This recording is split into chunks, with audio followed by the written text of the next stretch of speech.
Hello there. Thank you for being here tonight. Maybe it's late where you are. Maybe the day still hangs around a little. Either way, I'm glad you're here. Tonight, we're travelling to a question that sits at the edge of ancient history and cosmic speculation. A theory, controversial and compelling, that asks, what if humanity didn't evolve alone? What if our origins trace not to Africa's ancient savannas, but to a planet called Nibiru, home to beings the Sumerians called the Anunnaki? Where are you listening from tonight, I wonder? I hope you've found somewhere comfortable, somewhere you can let your thoughts drift. We're going to explore a mystery that emerged from clay tablets pressed 5,000 years ago, but exploded into popular imagination only in 1976. A theory that reinterprets ancient Mesopotamian texts, not as mythology, but as garbled memory of extraterrestrial contact. A story of gods from the sky who came to Earth, mined gold, and created humans through genetic engineering to serve them.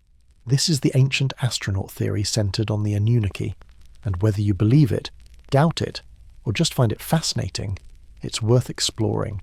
Not to prove or disprove, but to understand.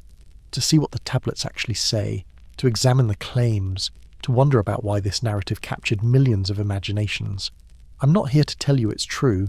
I'm not here to mock those who find it compelling. I'm here to walk with you through the story, through what we know and what we imagine, through ancient Sumer and speculative cosmology, with patience and respect for both evidence and wonder.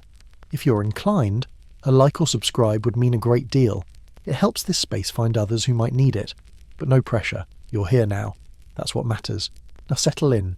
Feel whatever's around you. Let your breath slow. There's no rush tonight. Picture this if you can. The night sky 5,000 years ago. Southern.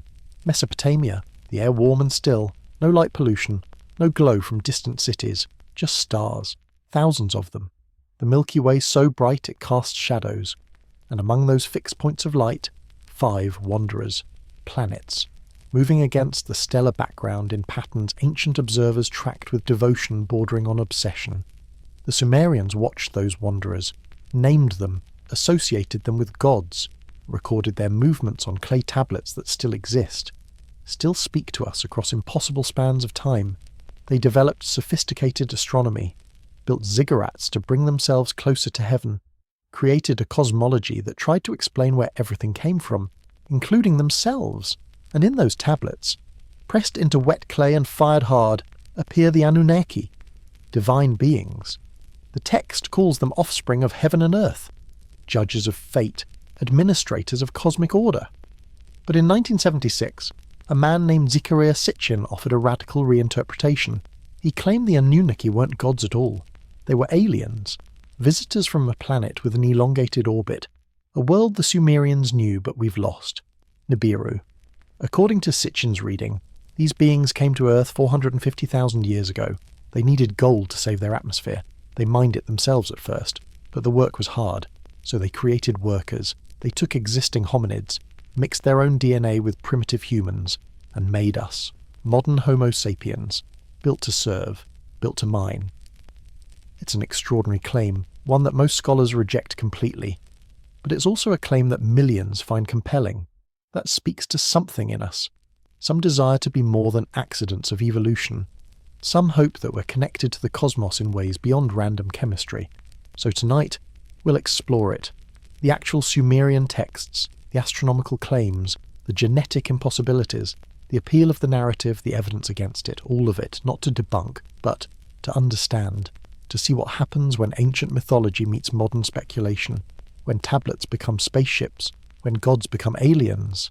We'll start where the Sumerians started, looking up, at the night sky, at those wandering lights, at the vast darkness between stars, at the question that every human who's ever lived has asked at some point, are we alone?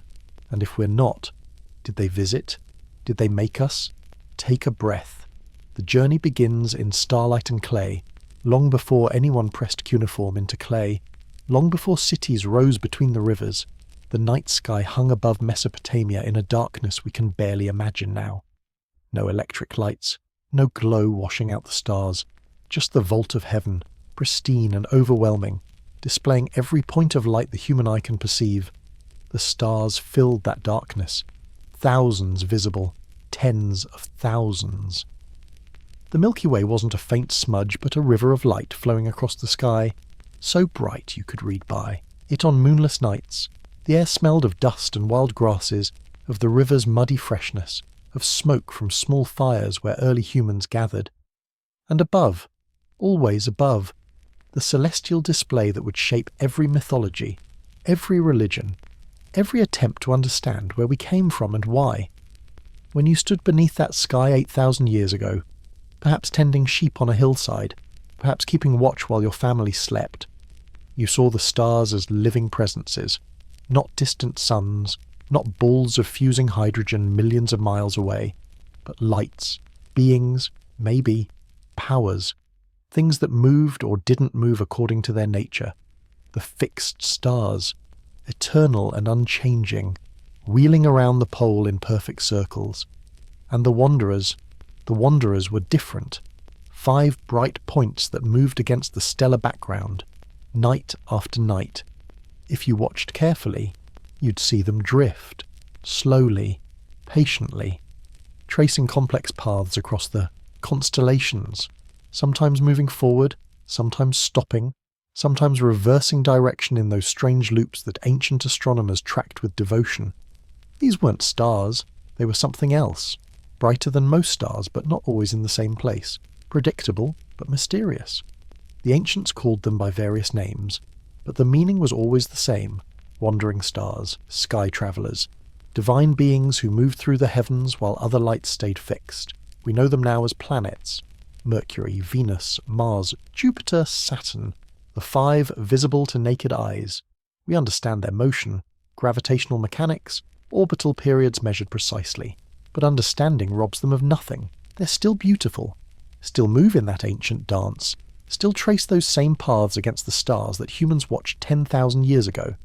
Perhaps that's why the planets became gods, not randomly, not through simple superstition, but because they were different, special.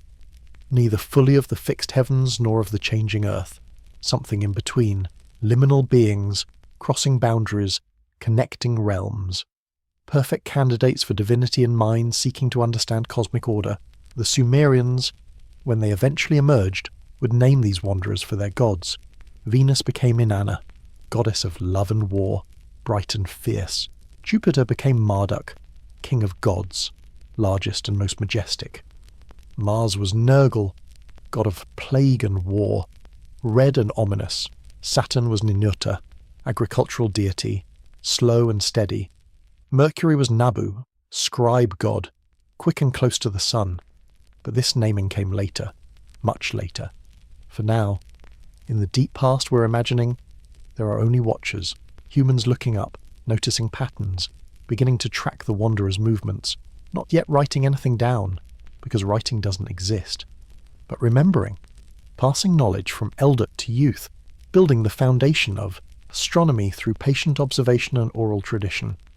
The moon dominated their attention too, impossible to ignore, waxing and waning in perfect monthly cycles, providing light on dark nights, marking time more obviously than anything except the sun. The lunar calendar came naturally, 29 or 30 days from new moon to new moon, 12 or 13 months per year. The sky itself teaching humans to count, to mark seasons, to anticipate changes. And beyond the moon and planets and familiar stars, the depths, the darkness between lights, the vast empty spaces that held... what? The ancients didn't know, couldn't know. But they wondered. They looked into that darkness and asked the questions we still ask. What's out there? Are we alone? Do other beings watch other skies from other worlds? Take a breath here. Let that image settle. Because this is where it begins. The connection between stargazing and storytelling. Between observation and imagination. The ancient humans watching the night sky weren't primitive. They were us. Same brains, same capacity for wonder, same need to explain the patterns they saw. And in explaining, they created the first cosmologies, the first attempts to map reality, to understand humanity's place in the vast machinery of heaven and earth. When the Anunnaki eventually appeared in Sumerian texts, they came as sky gods, beings from above. This wasn't arbitrary. The sky was where divine power obviously resided. The sun brought warmth and life. The moon marked time. The wandering stars moved according to their own will. Rain fell from above. Thunder rolled overhead. Everything powerful, everything life-giving or life-threatening, came from the sky. So when later interpreters like Sitchin read sky gods and thought extraterrestrials, they were drawing on something real, the ancient connection between heaven and divine power, the recognition that whatever was up there, beyond human reach, was other, different, worth worshipping, or at least respecting. But we're getting ahead of ourselves. The Sumerians haven't emerged yet, the tablets haven't been pressed, the Anunnaki haven't been named. For now, there are only the stars, the planets, the darkness, and humans watching, wondering, beginning the long journey from observation to interpretation, from tracking celestial mechanics to weaving cosmic narratives. The stage is being set, not by aliens, not by advanced civilizations from distant planets, but by the simple fact of a dark sky and curious minds, by the reality that humans look up, always have, always will, by the patterns visible to patient observers, by the movements that suggest order, purpose, perhaps even intelligence behind the cosmic design. The stars watched then. They watch still, unchanged by our interpretations of them, indifferent to whether we call them divine or extraterrestrial or simply burning gas. They just shine, they just move through their ancient paths. They just wait, patient as only celestial objects can be, for whatever meaning we choose to give them. The night deepens, the stars wheel, and somewhere below, in river valleys not yet settled by cities, humans sleep beneath that vast display, dreaming and perhaps wondering, beginning to imagine stories that will echo across millennia. The wanderers continue their dance, the fixed stars hold their positions, and the darkness between them holds mysteries that no theory, no matter how elaborate, as can fully explain. When the last ice age released its grip on the northern hemisphere, roughly 12,000 years ago, the world transformed. Glaciers that had covered vast territories retreated, sea levels rose, coastlines shifted, and in the lands that would become Mesopotamia, the climate warmed and stabilized into something resembling what we know today. This was the Holocene, our epoch, the relatively stable climatic period that has lasted from then until now, and in that stability, in those predictable seasons and reliable rainfall patterns, agriculture became possible, civilization became possible. Everything we think of as human culture, all of it emerged in this narrow window of climatic grace. Picture Mesopotamia 10,000 years ago. The landscape looks different than it will when cities rise. The Persian Gulf extends farther north. The Tigris and Euphrates flow through terrain not yet built over, not yet channeled and dammed and controlled. Marshlands spread across southern regions. Reed beds tower higher than a person. Waterfowl darken the sky in migration seasons. The air smells of wet earth and green growth. The sound of water moving is constant. Rivers flowing, smaller streams branching and converging, seasonal floods spreading across floodplains and receding to leave rich silt. This is not desert, not yet. This is a landscape generous with resources. Fish in the rivers, waterfowl in the marshes, wild grains, growing thick in certain areas, gazelle and other game moving through grasslands. Humans live here, have lived here for thousands of years, but they're not yet settled. They're hunter-gatherers, small bands, maybe 20 to 50 people, moving seasonally to exploit different resources. In spring, they camp near rivers where fish spawn. In autumn, they harvest wild grains. In winter, they follow game herds. The pattern is ancient, sustainable. It's worked for hundreds of generations, but something is changing, slowly, almost imperceptibly. Some groups are staying longer in certain places, places where wild grains grow particularly thick, places with good water access, places where multiple resources converge. They're not farming yet, but they're noticing, observing, beginning to understand that if you scatter seeds, if you clear competing plants, if you protect the area from grazing animals, the grain grows better. This is the threshold, the moment before agriculture, the long transition from taking what nature provides to actively managing nature's productivity. It will take centuries, millennia. There's no single inventor of farming, no moment when someone says, let's plant crops. It's gradual, experimental, the accumulated wisdom of countless small observations and innovations, perhaps around 8000 BCE, perhaps earlier in some areas, later in others. People in the Fertile Crescent begin true cultivation. They plant barley and wheat. They save the best seeds. They learn which varieties produce more, which resist drought better, which taste better or store longer. Generation by generation, they transform wild grasses into domesticated crops, and with domestication comes settlement. You can't move seasonally when you've planted fields, you have to stay. Protect the crops from animals and thieves, harvest when ripe, store the grain, plan for next year's planting. The mobile life, the freedom of following game, that's over. Now you're tied to land, to place, to the accumulated investment of fields and stored food. Villages appear, small at first, maybe a few families, stone and mud brick houses replacing temporary shelters, granaries for storage, animal pens, because sheep and goats are being domesticated too. The entire package of agriculture and pastoralism developing together, transforming human life more radically than anything since the control of fire. The villages grow, not quickly. 50 years might pass with only a house or two added. A century might see the population double from 20 to 40 people, but the trajectory is clear. Permanent settlement, surplus food, population growth, specialization, as some people focus on farming while others develop crafts. Pottery, weaving, tool-making, the foundations of civilization being laid in mud brick and harvested grain. Still no cities, still no writing, still no temples rising toward heaven. But the stage is set. The agricultural revolution is, creating the surplus that will make everything else possible. People who don't have to spend all their time finding food can spend time on other things, on thinking, on crafting, on building, on wondering about the sky and the gods and why humans exist. The stars still wheel overhead, the same stars, but now watched by people with more time, more stability, more reason to track seasons carefully. Agricultural societies need calendars, need to know when to plant, when to harvest, when the floods will come. Astronomy becomes practical, essential. The wandering stars aren't just beautiful, they're useful. They mark time, they predict seasons, they're incorporated into the emerging understanding of cosmic order. Maybe the gods are taking shape now, not written down yet, but conceived, told in stories around evening fires, the sky god, the earth goddess, the storm who brings rain or devastation, the sun who gives life, the river who provides water and fish and transport. Everything important gets personified, gets divine agency, gets woven into narratives that explain how the world works. This is natural, human. We're pattern-seeking creatures, storytelling animals. We need narratives to make sense of experience. And in a world without science, without the explanatory frameworks we take for granted, mythology serves that function. It's not primitive, it's sophisticated.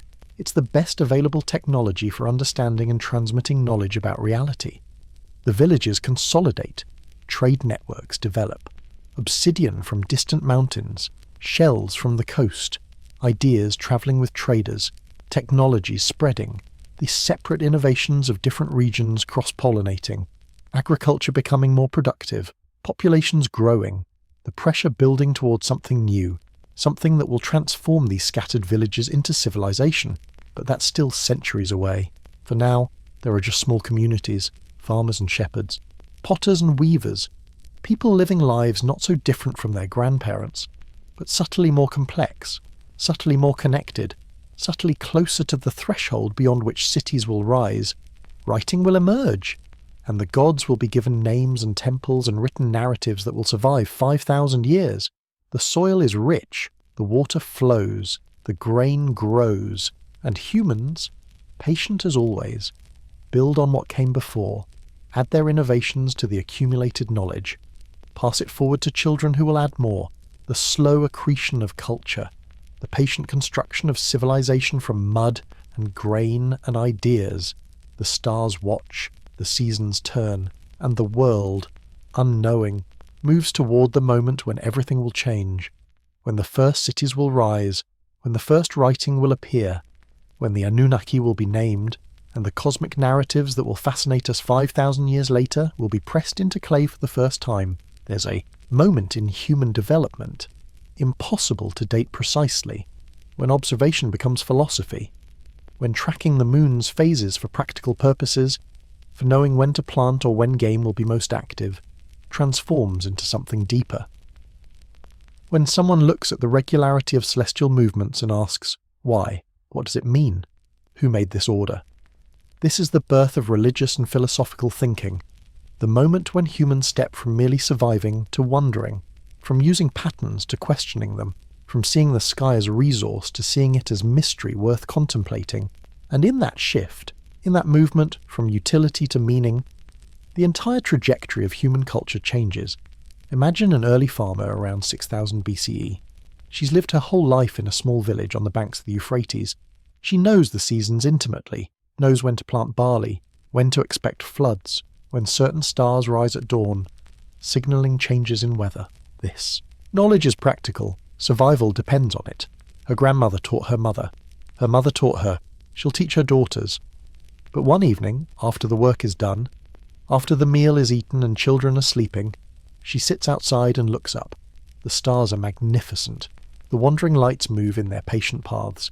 The moon hangs nearly full, bright enough to cast shadows, and something in her mind shifts. Instead of seeing tools for telling time, she sees what? Beauty? Order? Intelligence? Perhaps she wonders who placed the lights, who decided their movements, who ensures they return each night after the sun chases them away each morning. These aren't idle questions. They're profound. They're the beginning of cosmology, of theology, of the human need to understand not just how things work, but why they exist at all. Her neighbours share these questions, maybe not voiced. Not yet. Humans have language but don't write anything down, but the questions are there. You can feel them in how people watch the sky, in how they mark certain celestial events with ceremonies, in how they begin to associate gods with natural forces, the storm god, the moon god, the sun goddess, each personification an attempt to understand, to relate to perhaps influence the powers that shape existence. The gods become more defined over generations. Stories accumulate. The storm god has a personality now. He's fierce, unpredictable, needs appeasing with offerings. The moon god is gentler, marks time faithfully. The sun goddess brings warmth and life, but can also burn and kill with heat. Each deity embodies observed reality. Each represents humanity's attempt to understand forces beyond control. And gradually, as villages grow into towns, as populations increase, as surplus allows some people to specialize, the stories become more elaborate. Priests emerge, people dedicated to understanding divine will, to performing rituals, to maintaining the relationship between humans and gods. They watch the sky more carefully than anyone, track movements with increasing precision, develop the first astronomies. These priest astronomers are scientists and theologians combined. They use their observations for practical purposes, predicting floods, determining festival dates, but they also use them for theological ones, divining divine intent, reading omens in celestial events, connecting sky patterns to earthly outcomes. The boundary between astronomy and astrology doesn't exist yet. Can't exist. They're the same discipline, different facets of the same attempt to understand cosmic order. Perhaps around 5000 BCE, perhaps later, the first permanent shrines appear. Small structures, different from houses, set apart, dedicated to specific deities. Offerings accumulate there, grain, pottery, eventually, animal sacrifices. The relationship with gods becomes formalized, institutionalized, and with that formalization, theology becomes more complex. The gods have relationships with each other, hierarchies, stories, myths explaining creation, explaining flood, explaining why humans exist and what they owe the divine powers. The sky remains central to all of it. Because the sky is where divine power obviously resides. The sun crosses overhead every day, impossible to ignore. The moon marks months. The stars never change their relationships to each other, suggesting eternal order. And those 5 wanderers, those planets, those divine beings who move through the fixed stars, they become special, most important, closest to humanity because they move, but also most divine because they move according to their own laws. Take a breath. rest here for a moment, because this is crucial to understanding what comes later, when the Sumerians eventually write down their cosmology, when they name the Anunnaki, when they create elaborate myths about divine relationships and cosmic order. They're drawing on thousands of years of observation and storytelling. They're codifying what their ancestors learned by watching the sky with nothing but eyes and patience and wonder.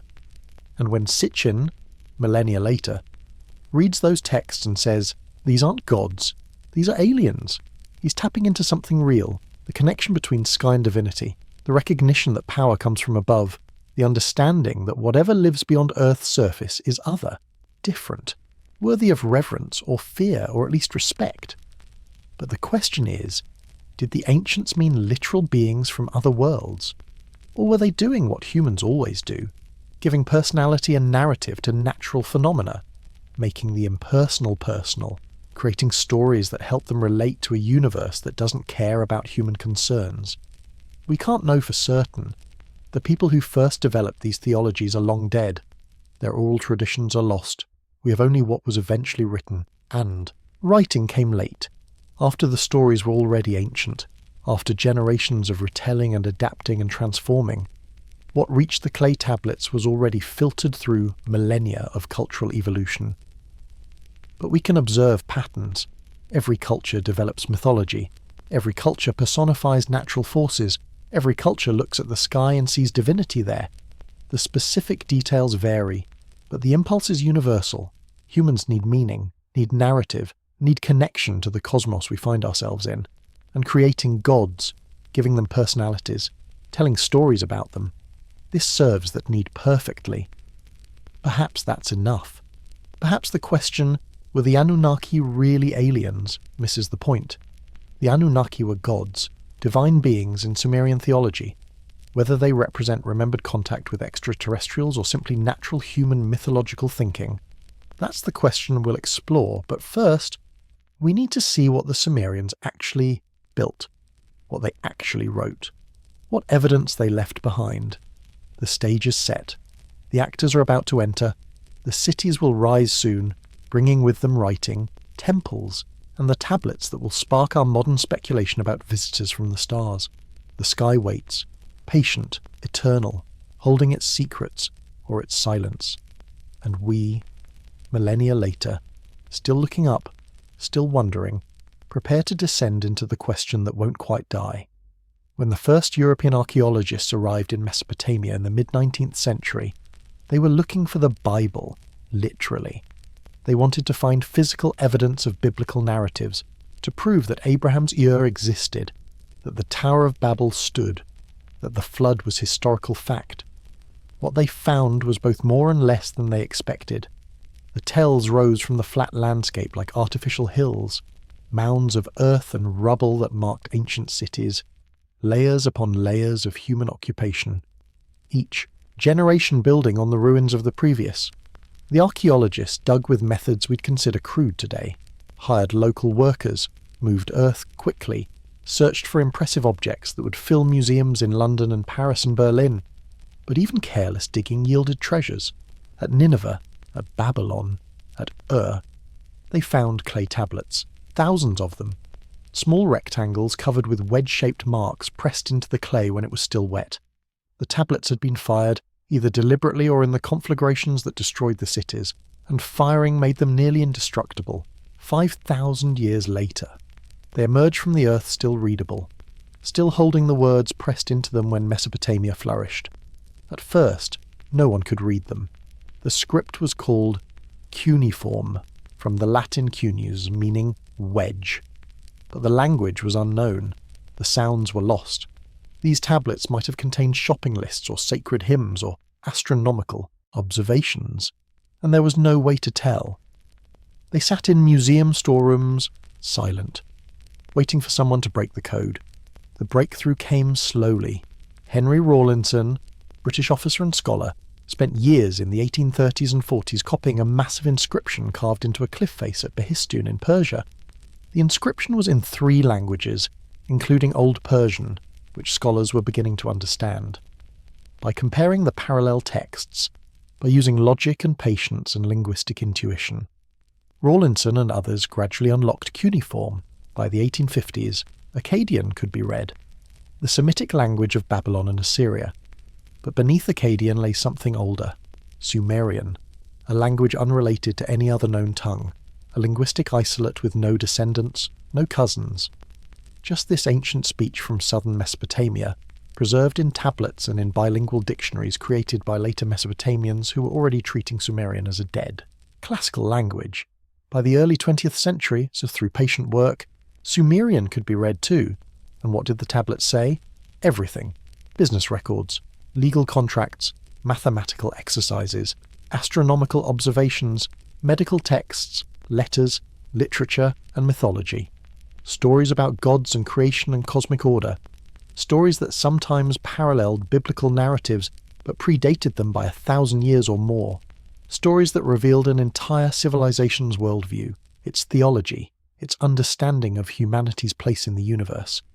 The gods appeared on tablet after tablet, and the sky god, Ki, the earth, Enlil, lord of wind and storm, Enki, god of wisdom and fresh water, Inanna, goddess of love and war.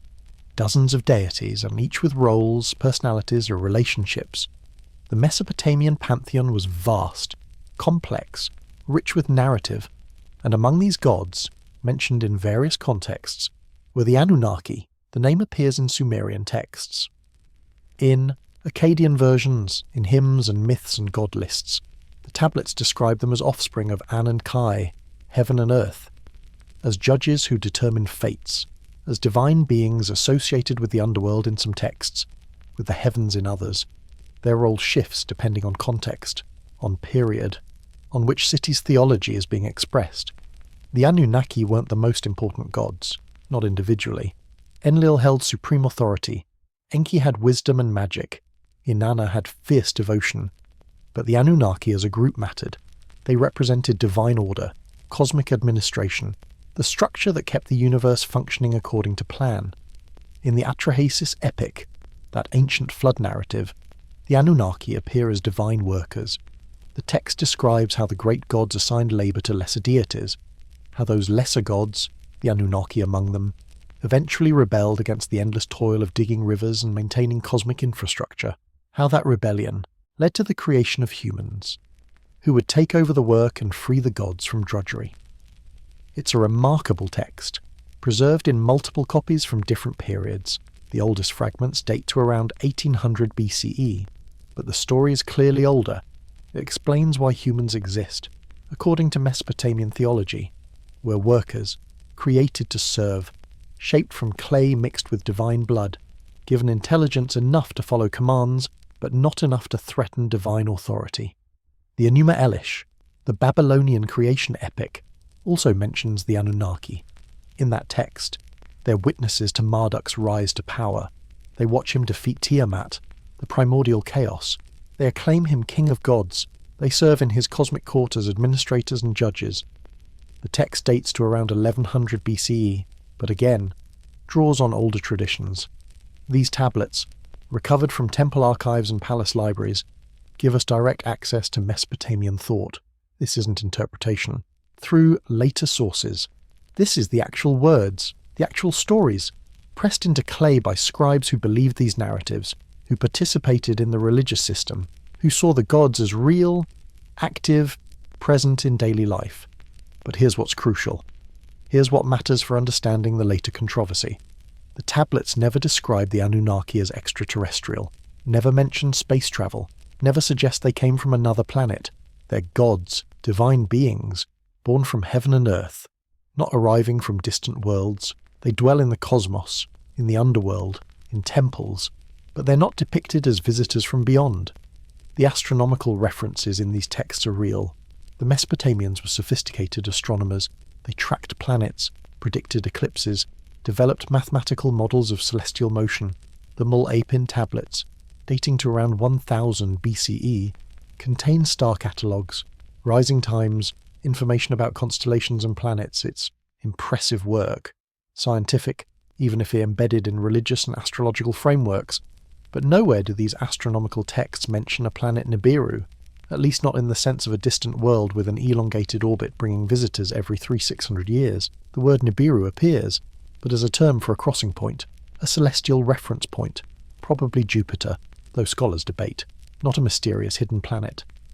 So the tablets speak, tell us about gods, about creation, about cosmic order, about humanity's purpose. They preserve genuine astronomical knowledge, real observations, sophisticated mathematical modelling, but they don't, in any straightforward reading, describe ancient astronaut visitation.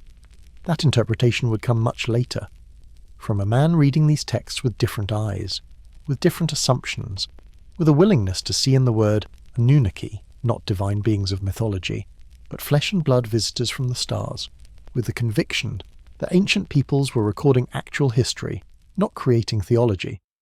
But before we meet that interpreter, before we examine his radical reinterpretation, we need to understand what mainstream scholarship says these texts mean, what the Anunnaki were in their original context, what role they played in Sumerian and Babylonian religion, what the ancient worshippers actually believed they were doing when they offered prayers to these divine administrators of cosmic fate.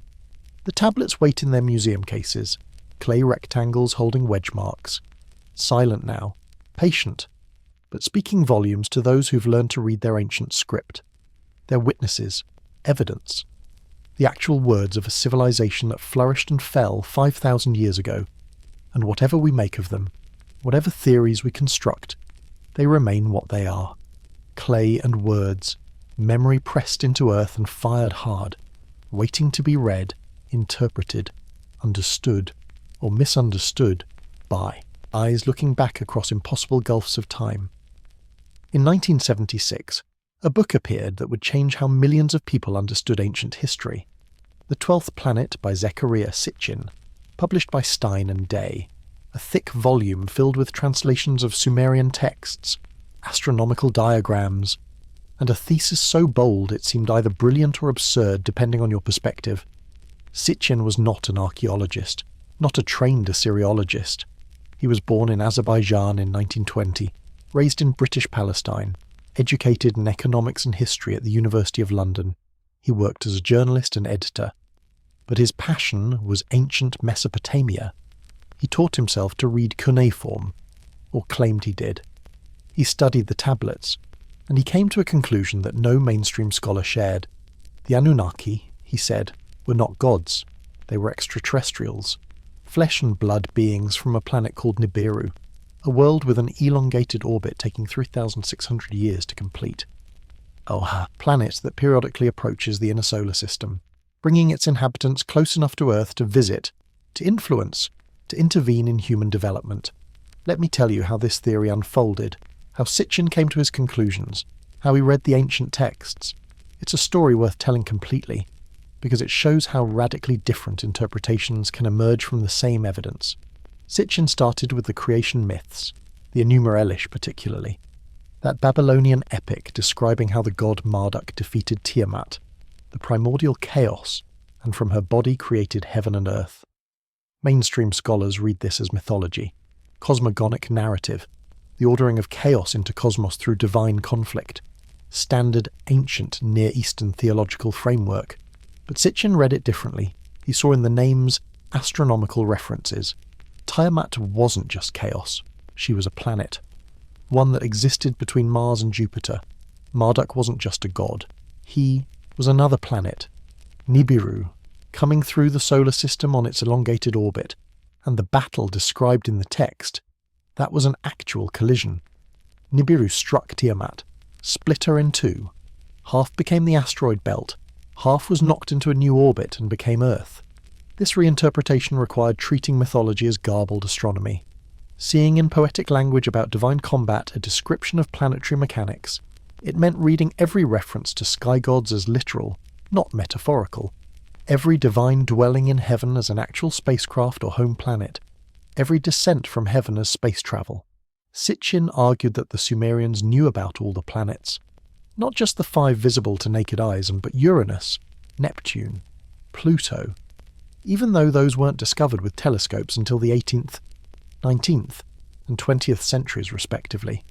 He claimed certain cylinder seals, those small carved stones used to make impressions in clay, showed the solar system complete, 11 planets, plus the sun in the centre, equaling 12 heavenly bodies.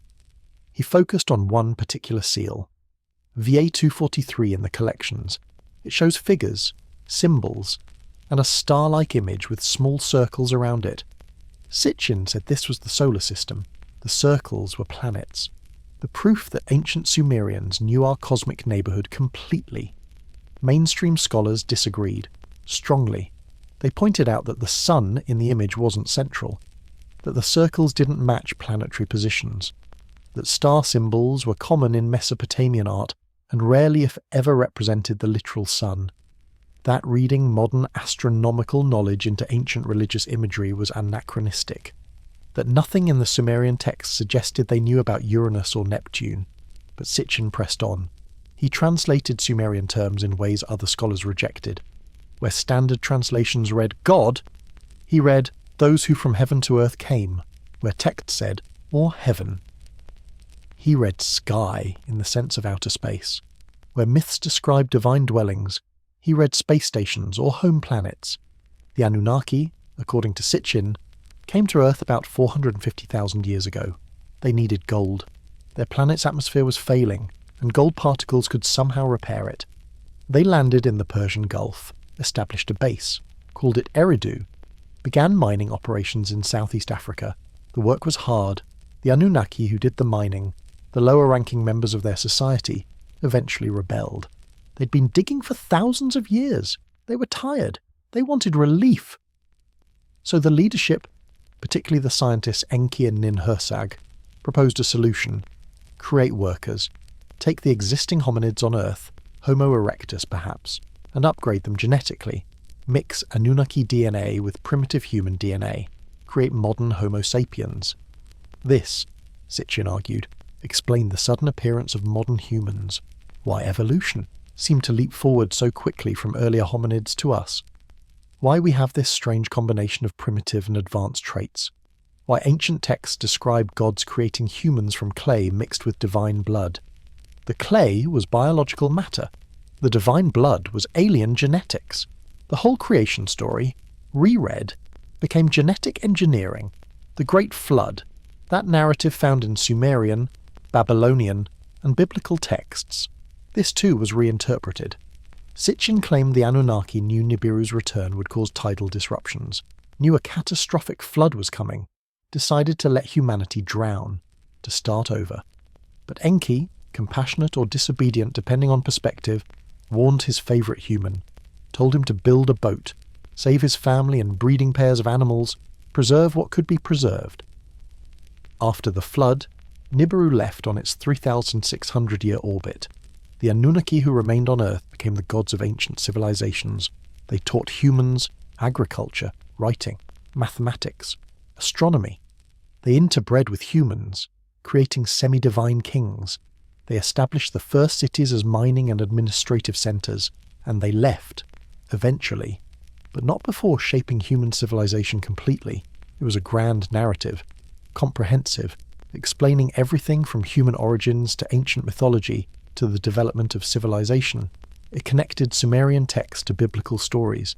It offered a framework that made ancient mysteries make sense, if you accepted the core premise. The book became a bestseller, not in academic circles. Assyriologists dismissed it immediately, but among general readers, people fascinated by ancient mysteries, people dissatisfied with conventional explanations, people who wanted to believe humanity had a more exotic origin than simple evolution, people who looked at ancient achievements, pyramids and megaliths and sophisticated astronomy, and thought, how could primitive people do that? They must have had help. Sitchin wrote more books, many more, expanding the theory, adding details, incorporating new evidence as he interpreted it. The Earth Chronicles series eventually ran to 7 volumes, each building on the last, each presenting ancient texts and archaeological finds through the lens of his extraterrestrial thesis. And the theory spread, influenced others, inspired documentaries, fed into the broader ancient astronaut movement. Even people who hadn't read Sitchin often absorbed his ideas secondhand. The Anunnaki entered popular culture. The notion that Sumerian gods were aliens became, if not accepted, at least familiar. A theory people had heard, could reference, might even half believe. But was it true? That's the question we'll explore. What do the tablets actually say? What does astronomy tell us about Nibiru's possibility? What does genetics say about human origins? What do mainstream scholars think of Sitchin's translations and interpretations? The door he opened led somewhere, whether to truth or to elaborate fiction. That requires careful examination, requires comparing his claims to evidence, requires understanding both what ancient texts say and what they don't say, requires separating compelling narrative from rigorous scholarship. The story Sitchin told was extraordinary, but extraordinary claims require extraordinary evidence, and that evidence, or its absence, is what we turn to next. Let's walk through it completely. The narrative Sitchin constructed from ancient texts, the story he believed explained human history, not to endorse it, but to understand it, to see what appealed to millions, to grasp what he thought the Sumerians were actually recording. Start with Nibiru, a planet far beyond Pluto in normal times, following an extremely elongated elliptical orbit that takes 3,600 years to complete. Most of that time, Nibiru is in the outer darkness, cold, distant, but periodically, at the end of each orbit, it swings through the inner solar system, passes between Mars and Jupiter, comes close enough to Earth that space travel between the two worlds becomes practical. Nibiru is inhabited, has been for millions of years, an advanced civilization developed there. Technologically sophisticated, perhaps older than Earth itself, these beings, the Anunnaki, mastered space travel, explored their solar system, and at some point, perhaps driven by resource needs, began venturing further. About 450,000 years ago, according to Sitchin's chronology, they discovered Earth, found it rich with resources, particularly gold. Gold they needed desperately. Their planet's atmosphere was failing. Radiation from space was penetrating. The population faced slow extinction unless they could create a protective shield, and suspended gold particles, somehow, could provide that shield. The first expedition landed in the Persian Gulf region. The waters were shallower then, the coastline, different. They established a base, called it Eridu, the first city. Began extracting gold from seawater initially, then from mines in Southeast Africa. The mining operations were difficult, the work was hard. But the alternative, extinction of their civilization, made it necessary. For thousands of years, the Anunnaki mined gold, shipped it back to Nibiru when the orbital cycles aligned, maintained their bases on Earth, rotated crews. Some Anunnaki stayed for extended periods, became familiar with this blue world, perhaps even fond of it. But around 300,000 years ago, crisis emerged. The miners rebelled. The text of Atrahasis preserves this, though Sitchin reads it very differently than mainstream scholars. The workers laid down their tools, surrounded the dwelling of Enlil, the commander, demanded relief. They'd worked for 150,000 years in Sitchin's timeline. They were done. The leadership convened. Enlil wanted harsh punishment, but Enki, the chief scientist, proposed an alternative. Don't punish the rebels, replace them. Create a new workforce. Upgrade the local hominids, Homo erectus perhaps, into beings capable of mining labour. Give them enough intelligence to follow instructions, but not enough to threaten Anunnaki authority. The genetic engineering took place in a laboratory, Enki's laboratory. Ninhursag, the medical officer, assisted. They extracted DNA from Anunnaki donors, mixed it with genetic material from Homo erectus, created hybrid embryos, implanted them in Anunnaki females initially, the birth goddesses mentioned in texts, eventually perfected the technique enough that hybrid females could give birth to hybrid offspring. The result was modern humans, Homo sapiens, appearing suddenly, at least in evolutionary terms, physically similar to earlier hominids but with dramatically increased brain capacity, capable of language, tool use, complex thought, everything necessary to serve Anunnaki needs. At first, humans were kept in controlled environments. The Garden of Eden, Sitchin argued, was not a mythical paradise but a literal enclosure, a worker camp in Mesopotamia where early humans were trained and managed. The tree of knowledge, that forbidden fruit, represented gaining awareness beyond what the Anunnaki intended, learning too much, becoming too independent. When humans reproduced too successfully, when populations grew too large, problems emerged. The noise that bothered Enlil in the Atrahasis text, Sitchin read as human overpopulation, as competition for resources, as the created species becoming too numerous, too independent, too potentially threatening. So Enlil decided on elimination. The Great Flood was coming. He knew. Nibiru's approach would cause massive tidal disruptions. The Antarctic ice shelf would slide into the ocean, tsunamis would scour the earth, most life would die. And Enlil chose not to warn humanity. Let them perish. Start over with a reduced population if necessary. But Enki disagreed. He'd created humans, cared about them, at least some of them. So he found a loophole. Couldn't warn humanity directly. That was forbidden. But he could speak to a wall. The wall of Utnapishtim's house. The wall told the man inside, build a boat, save your family, preserve breeding pairs of animals, survive what's coming. The flood came, approximately 13,000 years ago, according to Sitchin's timeline, coinciding with the end of the last ice age. The destruction was catastrophic, but Utnapishtim's boat survived. When waters receded, when the Anunnaki surveyed the damage, they found survivors, and rather than eliminate them, they accepted reality. Humanity would continue. After the flood, the Anunnaki took a more direct role in rebuilding civilization. They taught agriculture, established cities, set up kingship systems. Certain humans were chosen as intermediaries, semi-divine rulers with Anunnaki ancestry. These became the kings of Sumer, the pharaohs of Egypt, the leaders of other ancient civilizations, all claiming descent from gods, which Sitchin read as literal genetic lineage. The Anunnaki also gave humanity knowledge, writing, so we could keep records, mathematics, so we could measure and calculate, astronomy, so we could track time and navigate, metallurgy, architecture, law, all the foundations of civilization, gifts from extraterrestrial teachers who needed humanity to be productive, capable, but still controllable. As Nibiru moved away on its orbit, fewer Anunnaki remained on Earth. Those who stayed became the gods of ancient religions, living in temples, receiving worship and sacrifice, managing human affairs through chosen intermediaries. But as centuries passed, as millennia accumulated, they left or died.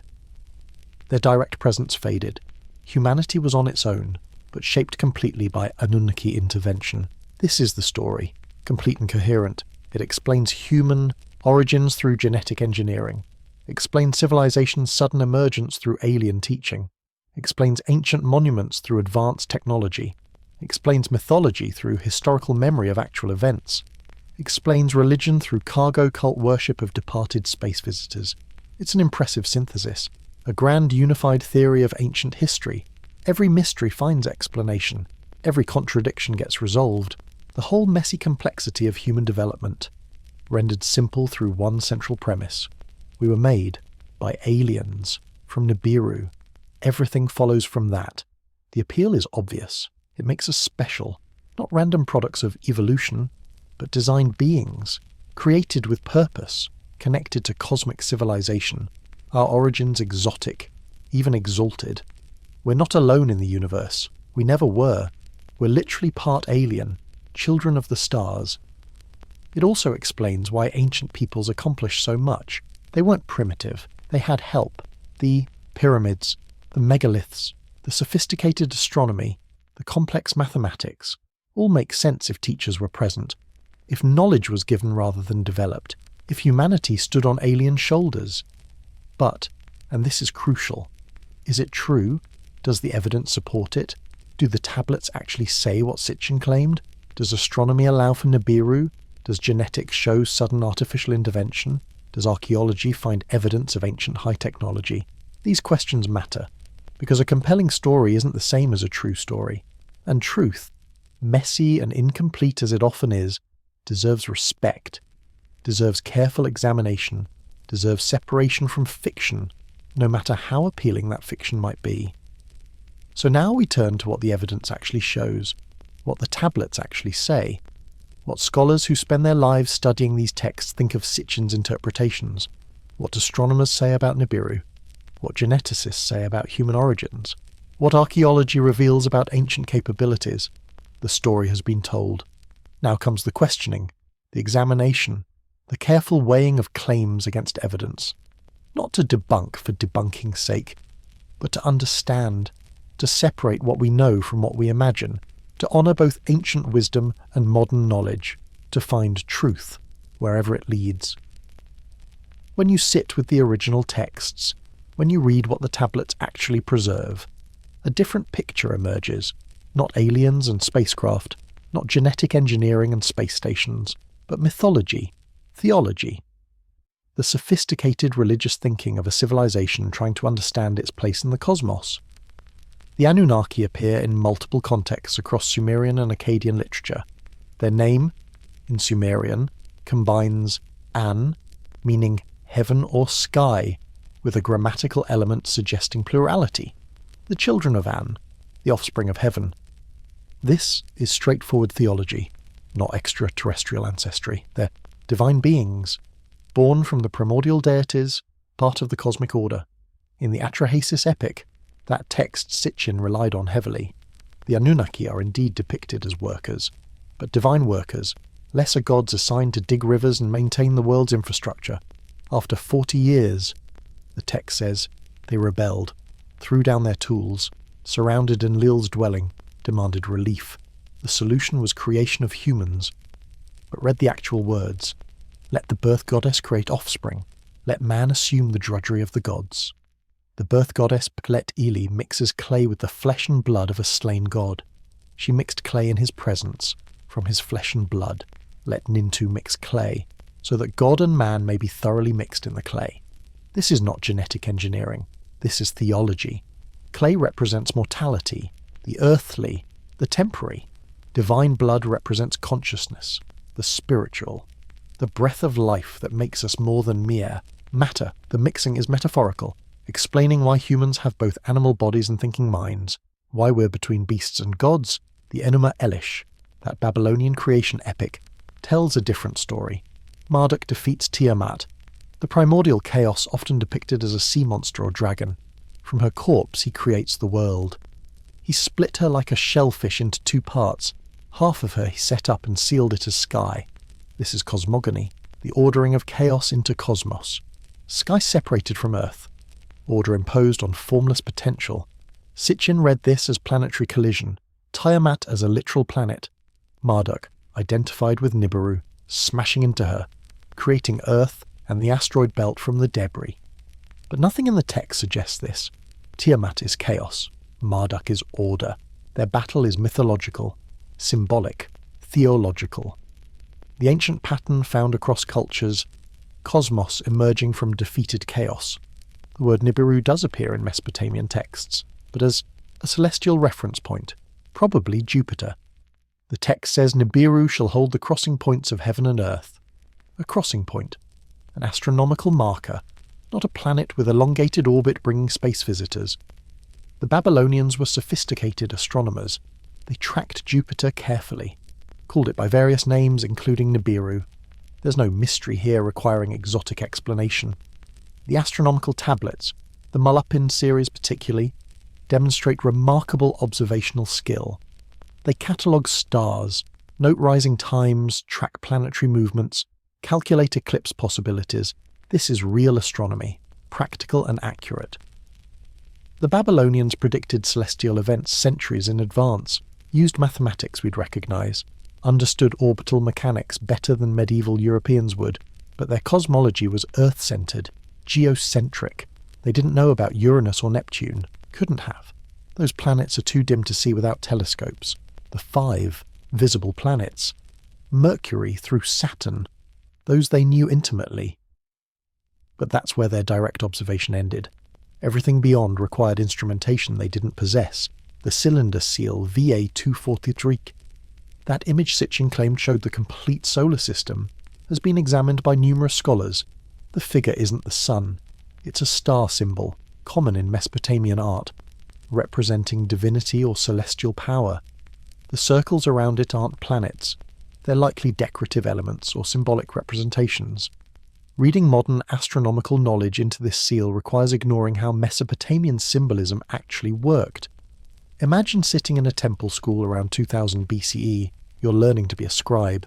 The tablets before you contain star lists, astronomical diaries, mathematical tables for calculating planetary positions. Your teacher, a priest, explains how to predict when Venus will appear at dawn, how to calculate lunar eclipses, how to use these predictions for timing festivals and reading omens. He doesn't mention Nibiru in the sense of a distant planet. He talks about Jupiter's station points, its retrograde motion, the way it seems to stop and reverse direction against the stellar background. He calls these crossing points Nibiru, because that's what the word means. A crossing, a meeting point, an astronomical reference. You learn that the gods dwell in heaven, that certain stars represent certain deities, that celestial events reflect divine will, but nowhere, in any of your lessons, does anyone suggest the gods are physical beings from other worlds. They're gods, divine, immortal, powerful, beyond human categories. That's what makes them gods. The creation myths you study explain humanity's purpose. We exist to serve the gods, to maintain temples, to offer sacrifices, to keep the cosmic order functioning. The gods created us from clay and divine essence, mixing mortality with consciousness. We're servants, yes, but also bearers of divine spark, capable of wisdom, worthy of divine attention, at least occasionally. The flood narrative appears here too. The gods decided to destroy humanity. Enlil was tired of the noise, but Enki, always compassionate, always clever, warned one righteous man, told him through a wall, build a boat, save what can be saved.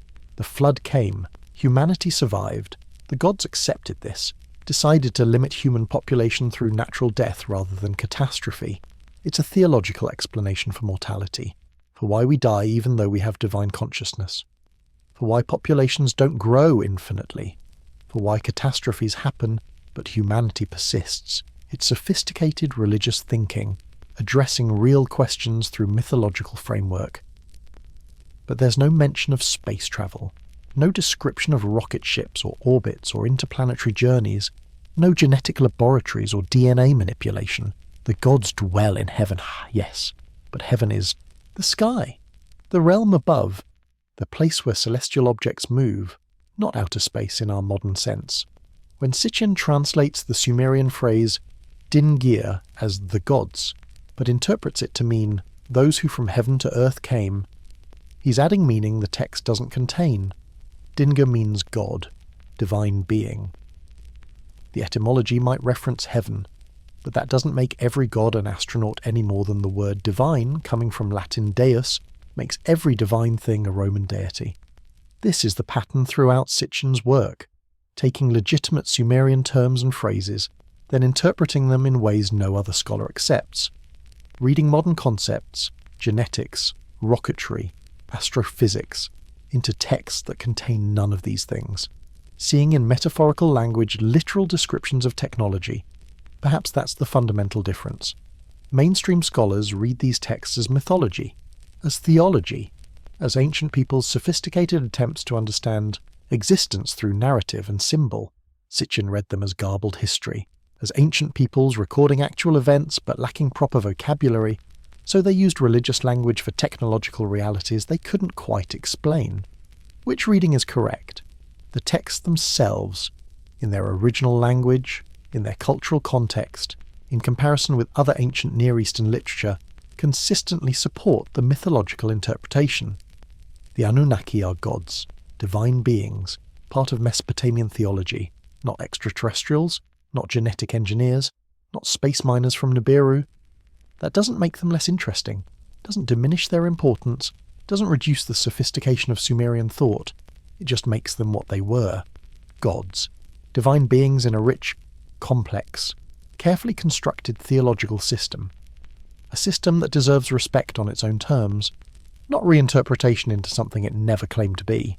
The tablets speak, clearly, if we listen to what they actually say, rather than what we wish they said, rather than what makes a more exciting story.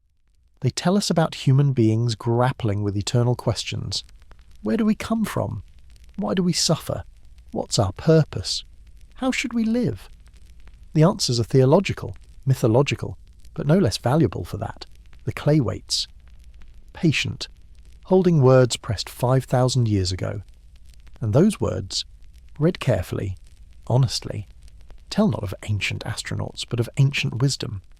Not of alien contact, but of human consciousness reaching toward meaning. Not of technology disguised as theology, but of theology doing what theology does, making sense of existence through story and symbol, and the patient crafting of meaning from mystery. Let's talk about Nibiru, the planet at the centre of Sitchin's theory.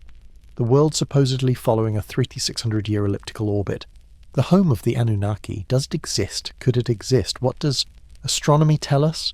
Start with what we know about the solar system. Our sun sits at the centre. 8 major planets orbit it. Mercury through Neptune. Their orbits are roughly circular, slightly elliptical. Yes, but stable, predictable. The inner rocky planets complete their orbits quickly. The outer gas giants take longer. Neptune, the farthest, needs about 165 years per orbit. Beyond Neptune lie smaller bodies. Pluto, now classified as a dwarf planet. Eris, Makemake, Haumea, the Kuiper Belt, a region of icy objects stretching from Neptune's orbit outward. These objects have various orbital periods. Some take hundreds of years, some thousands. Their orbits are more elliptical than the major planets, but they're still relatively regular. Still predictable. The solar system is stable, has been for billions of years. The planets formed from a disk of gas and dust around the young sun.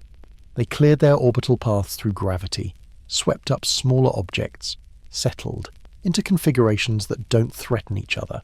This stability is why life could develop on Earth, why our climate, though variable, stays within bounds compatible with liquid water, why we haven't been bombarded into extinction by wandering planets. Now imagine adding Nibiru, a planet with a 3,600-year orbit. To have that period, its average distance from the Sun would be enormous, far beyond Neptune, perhaps 50 or 100 astronomical units. Most of its orbit would be in the cold darkness. But periodically, every 3,600 years, it would swing through the inner solar system, pass between Mars and Jupiter as Sitchin claimed. This creates problems, immediate, obvious problems that any astronomer can identify. A planet on such an eccentric orbit would gravitationally perturb everything it passed. It would tug on Mars, on Earth, on Jupiter. These perturbations would accumulate. The inner planet's orbits would become unstable. Earth's orbit would change measurably. Over dozens of passes, our climate would destabilize. Seasons would shift unpredictably. Life might become impossible. Jupiter is particularly important. It's massive, containing more mass than all other planets combined.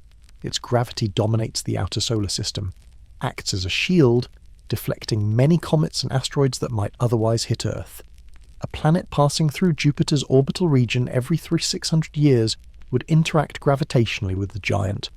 Those interactions would either eject Nibiru eventually, or change its orbit dramatically. The configuration wouldn't be stable over geological time. We can calculate this. Orbital mechanics are well understood. Newtonian gravity combined with Einstein's corrections give us predictive power. Computers can simulate solar system evolution over millions of years. Run the simulation with a Nibiru-like planet and watch what happens.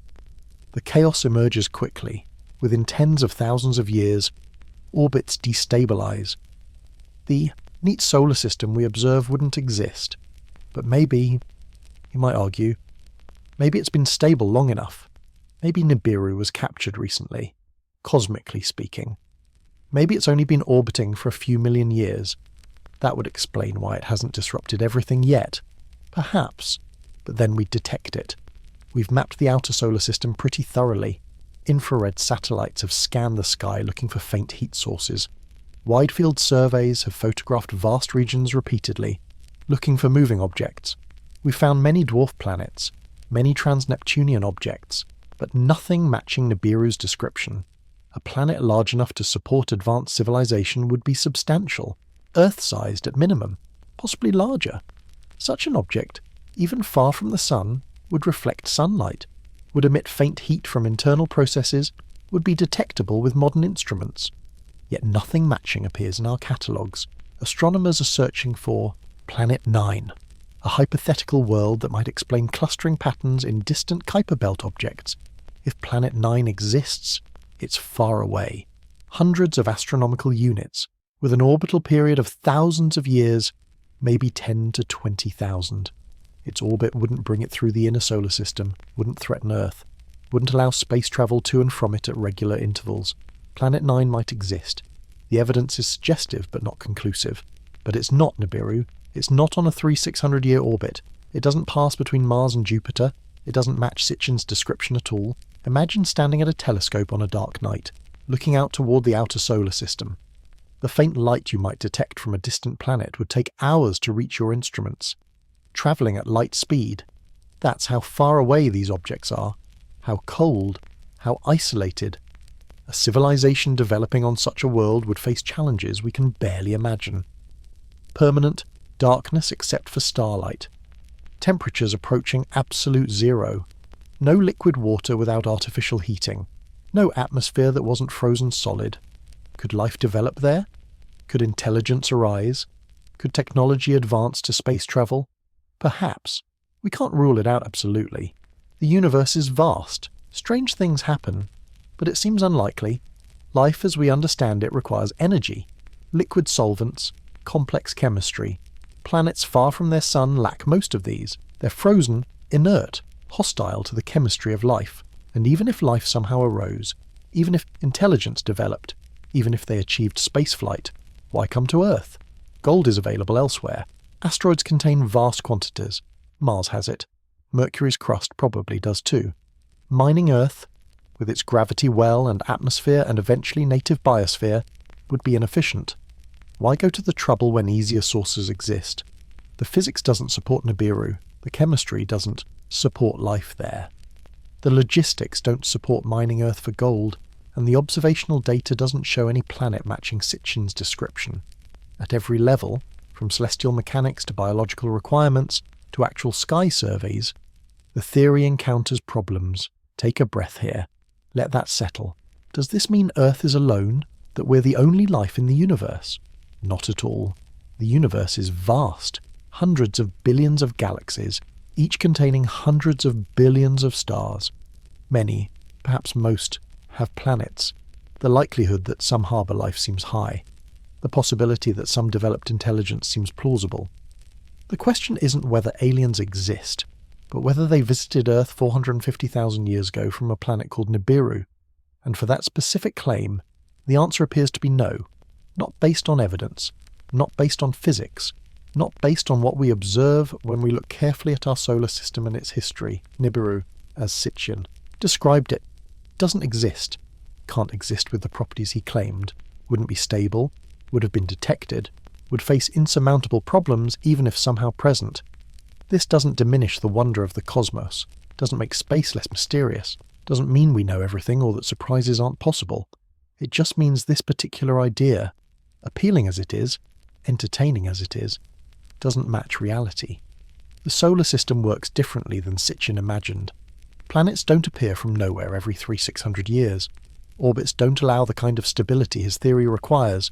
The sky holds mysteries still, dark matter and dark energy, the nature of black holes, the possibility of life on ocean moons like Europa or Enceladus, exoplanets orbiting distant stars, some potentially habitable.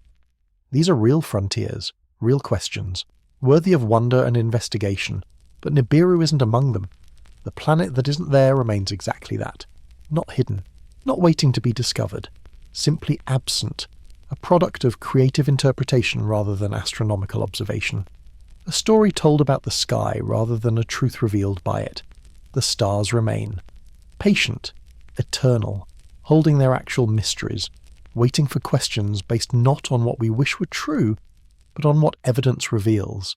And those questions, grounded in reality, often lead to wonders more profound than fiction ever imagined. Let me tell you about a scribe named Nabu-apal-iddina. He lived in Babylon around 650 BCE. He wasn't particularly famous, didn't write epic poetry, didn't advise kings on matters of state, but he kept records, astronomical records, night after night, year after year. He watched the sky and wrote down what he saw. His tablets survive.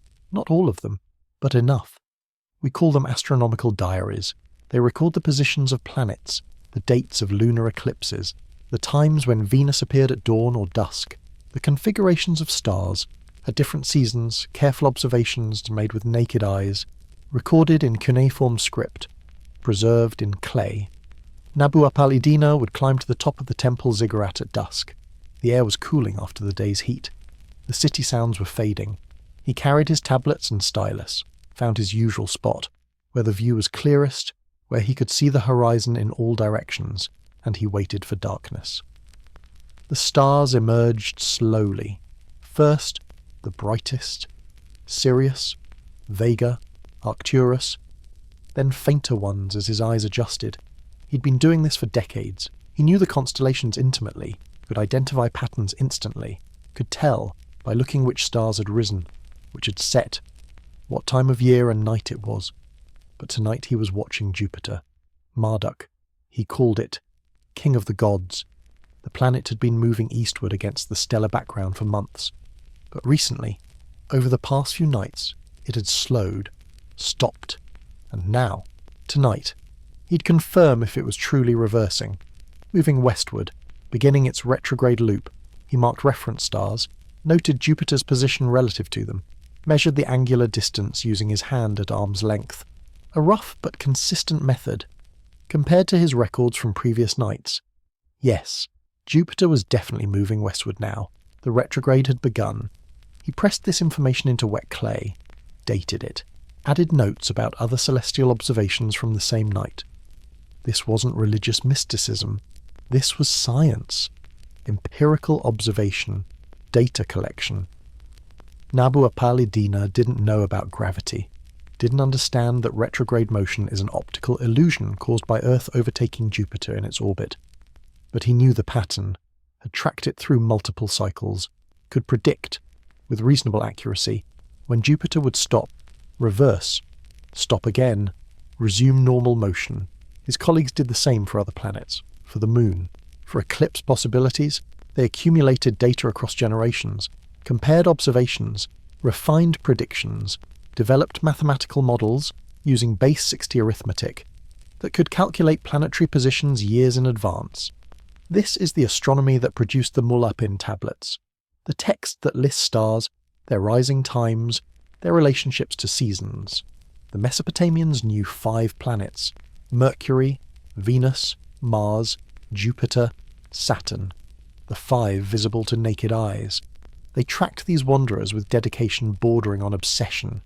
Because the wanderers were important, astrologically, yes, reading omens in their movements, but also practically, for calendar keeping, for timing agricultural activities, for understanding cosmic order. Venus was particularly significant, Inanna's star, brightest object in the sky after sun and moon. She appeared as morning star, then vanished, then reappeared as evening star. The pattern repeated every 584 days. The Mesopotamians mapped this cycle completely, created the Venus tablets of Ammisaduqa, recording every appearance and disappearance over decades. Using this data, they could predict when Venus would be visible, which direction, how bright. They noticed that 8 Venus cycles equaled almost exactly 5 Earth years, that certain patterns repeated, that the sky had rhythms, like music, mathematical and beautiful. This was sacred knowledge, reserved for priests and specialized scribes, taught in temple schools to those few deemed worthy. But here's what's crucial. Here's what matters for understanding Sitchin's claims. These astronomers never mention Nibiru as a planet with a 3,600-year orbit. They use the word Nibiru, yes, but as a name for Jupiter, or as a term for crossing points, celestial reference markers. Not as a distant world that periodically approached. If Nibiru existed as Sitchin described, these astronomers would have seen it, would have tracked it, would have recorded its appearances every 600 years with the same meticulous care they gave Venus and Jupiter. They recorded everything else: comets, meteors, unusual configurations, anything celestial got noted. But no planet matching Nibiru appears in their diaries, not once, not even ambiguously. The Mesopotamian cosmology was sophisticated but wrong in predictable ways. They thought Earth was flat, a disk floating on cosmic waters. The sky was a solid dome, the heavens, rotating around Earth. Stars were fixed to this dome. Planets moved between Earth and the dome, closer than stars, which explained why they wandered. This isn't stupidity, it's pre-telescopic astronomy, the best possible model given available observations.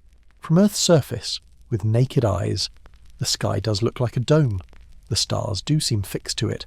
The planets do seem closer because they move. The model explained observations adequately, predicted events accurately enough, served practical and religious purposes, but it was geocentric, Earth-centered. They didn't know Earth orbits the Sun, didn't know planets are worlds like ours, didn't know stars are distant suns, didn't know about Uranus or Neptune, which are too dim to see unaided, didn't know about the vastness of space. Imagine explaining modern astronomy to Nabu Apalidina, telling him Earth is a sphere, that it orbits the Sun, that the Sun is a star, that stars are so distant their light takes years to reach us, that the universe contains billions of galaxies. He'd struggle to comprehend, not because he's stupid, but because these concepts are so alien to direct experience, so counterintuitive, so vast, yet he'd grasp the mathematics, the precision, the patterns, because those he understood intimately. His base 60 arithmetic, the system Babylonians used, was elegant and powerful. His predictive techniques, though based on wrong models, worked. He could calculate when eclipses would occur, when planets would be visible, when seasons would change. The observations were accurate even if the explanations were wrong. This is the astronomy that existed, real, sophisticated, empirical, but limited by available technology and cultural frameworks. The Mesopotamians were brilliant observers. Their data was valuable, so valuable that Greek astronomers borrowed it centuries later. Ptolemy used Babylonian eclipse records spanning 800 years to construct his models. But they weren't recording ancient astronaut visits, weren't describing space stations or rocket ships, weren't preserving memories of Nibiru's appearance. They were watching the sky with naked eyes, recording what they saw, developing models that explained their observations, creating mythology that made sense of the cosmos as they understood it. The sky they watched is the same sky we watch. The stars have barely moved. The planets follow the same orbits, but our understanding has transformed. We have telescopes, spacecraft, mathematical models based on universal gravitation. We know things they couldn't know, see things they couldn't see, understand mechanisms they could only mythologize. That doesn't make us superior, just later. Standing on centuries of accumulated knowledge, using tools that took millennia to develop, we honour them best not by reinterpreting their careful observations into modern frameworks, but by recognising what they actually achieved. Real astronomy, real mathematics, real science, within the constraints of their technology and time. Nabu Apalidina climbed down from his ziggurat that night, his observations complete, his tablets filled. He didn't see Nibiru, didn't record ancient astronauts, just watched planets and stars with patient dedication, contributing to a tradition of empirical observation that would eventually, through Greek and Islamic and European hands, become modern astronomy. The sky holds mysteries still, but they're different mysteries than ancient peoples imagined, and different mysteries than Sitchin claimed they recorded. The real mysteries, dark energy, gravitational waves, the nature of time itself, these are profound enough. We don't need to invent fictional ones when reality offers such abundance of wonder.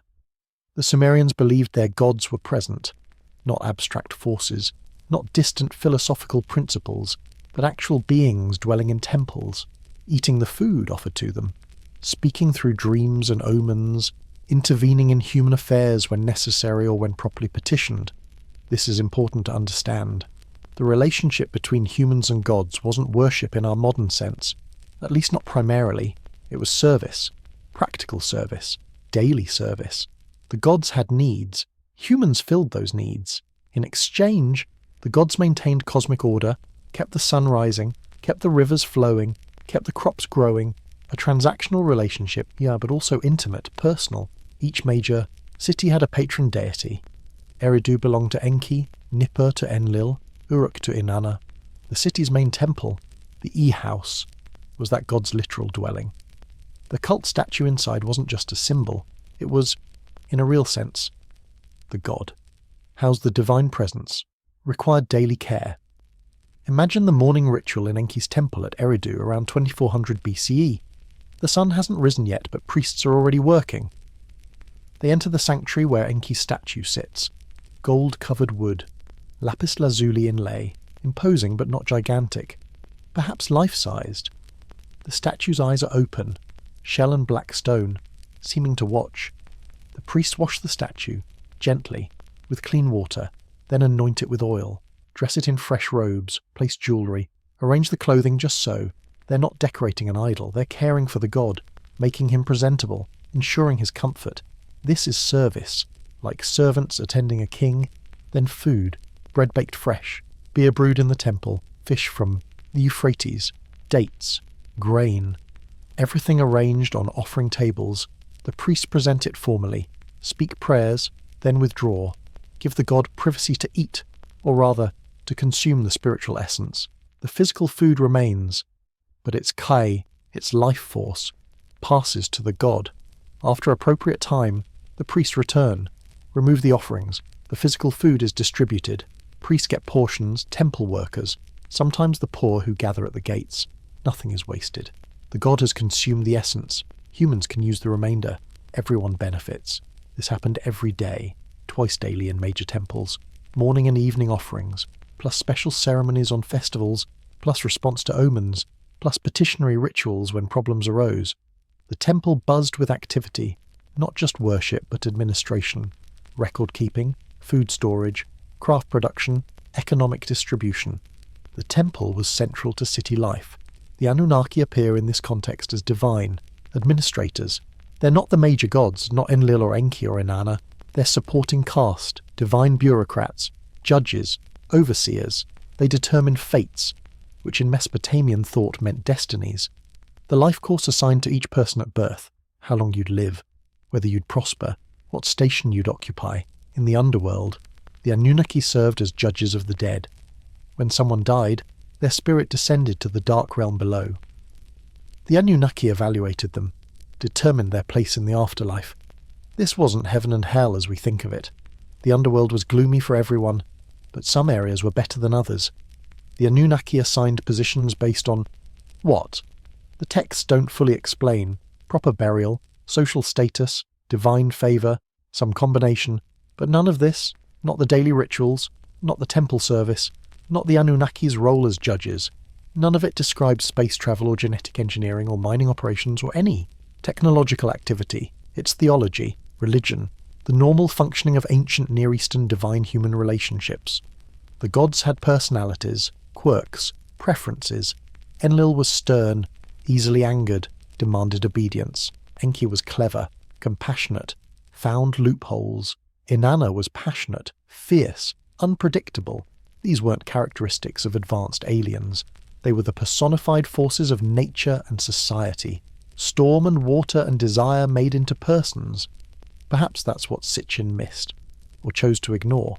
The gods functioned mythologically, explained reality through story and symbol. The creation of humans from clay and divine blood wasn't genetic engineering. It was theology, explaining our dual nature, part earth, part heaven. Mortal bodies, conscious minds.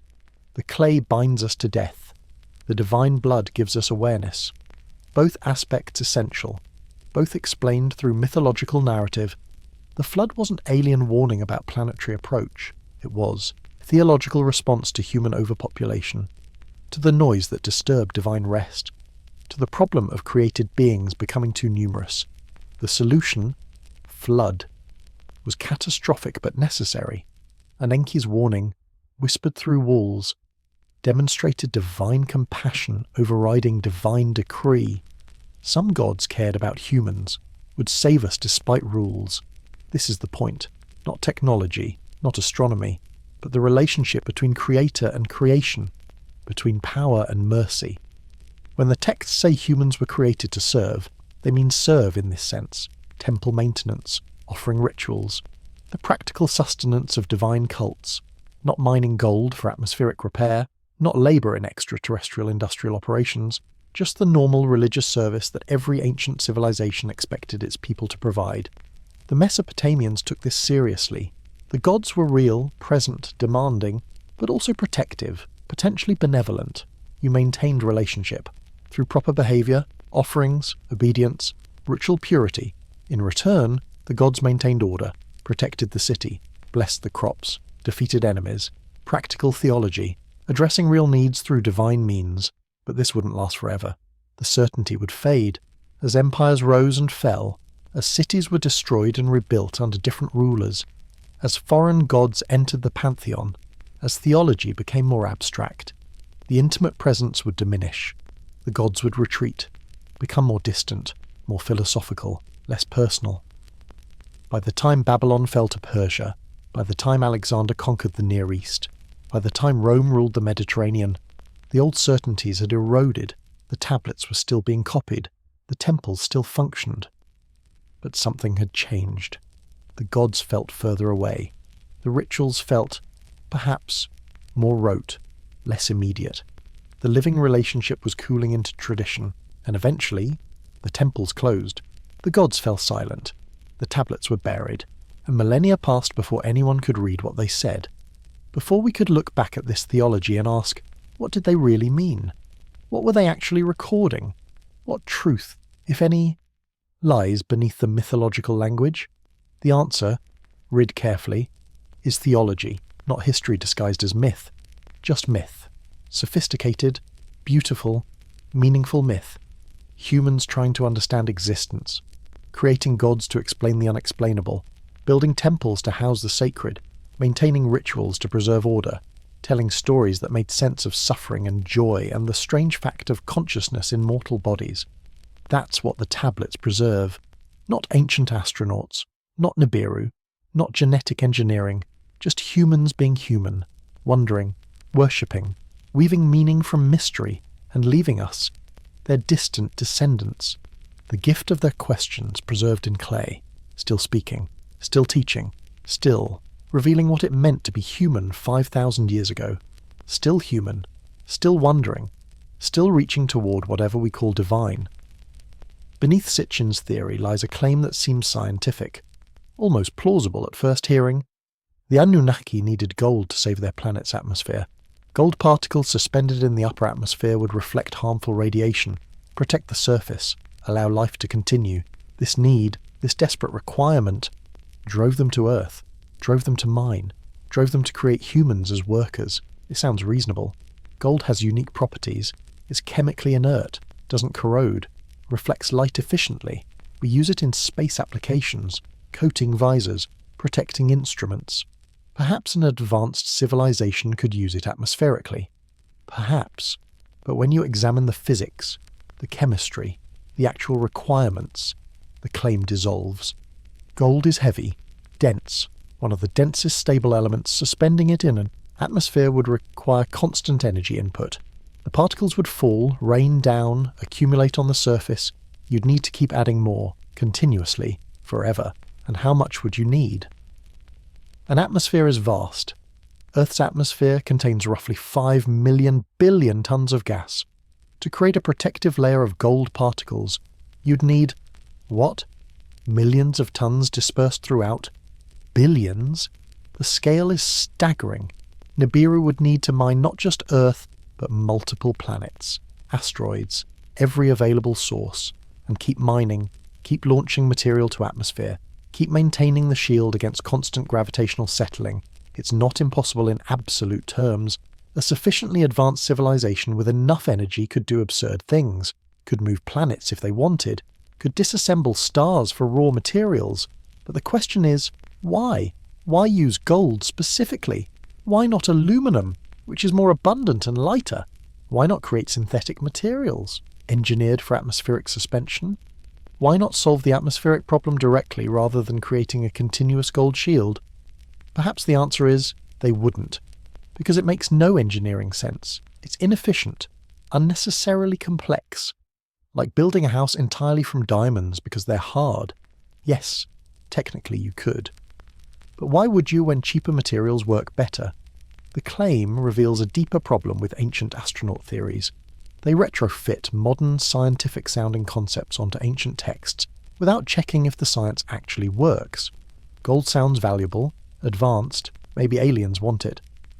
But pause and ask an atmospheric scientist, a materials engineer, anyone who works with these systems, and they'll tell you, no, this isn't how you'd solve atmospheric problems, not with any technology level. Now, consider why ancient peoples actually valued gold.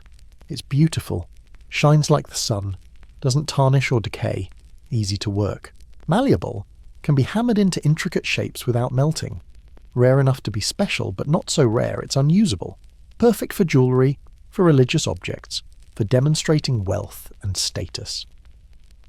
The Sumerians valued gold for these reasons, not because aliens told them it was important, but because humans naturally appreciate beautiful, rare, workable materials. They mined gold locally, imported it from distant regions through trade, used it in temples to honour gods, used it in royal regalia to demonstrate power, used it for art because it lasted and shone and felt precious. The temples glittered with it, cult statues covered in gold leaf, sacred objects made from solid gold, jewellery offered to deities. This wasn't alien technology. This was humans doing what humans do, taking rare materials and transforming them into meaning, into beauty, into symbols of divine presence and earthly power. Imagine standing in a Sumerian temple around 2500 BCE. The sanctuary is dark, except for oil lamps. Their flickering light catches gold surfaces everywhere. The cult statue's face, gold leaf over wood. The offering bowls, solid gold. The jewellery adorning the deity, gold inlaid with lapis lazuli. The effect is overwhelming, otherworldly, divine. That's the point. Gold transforms space into sacred space, ordinary into extraordinary, human into divine. The priests who maintain this temple aren't mining for alien overlords.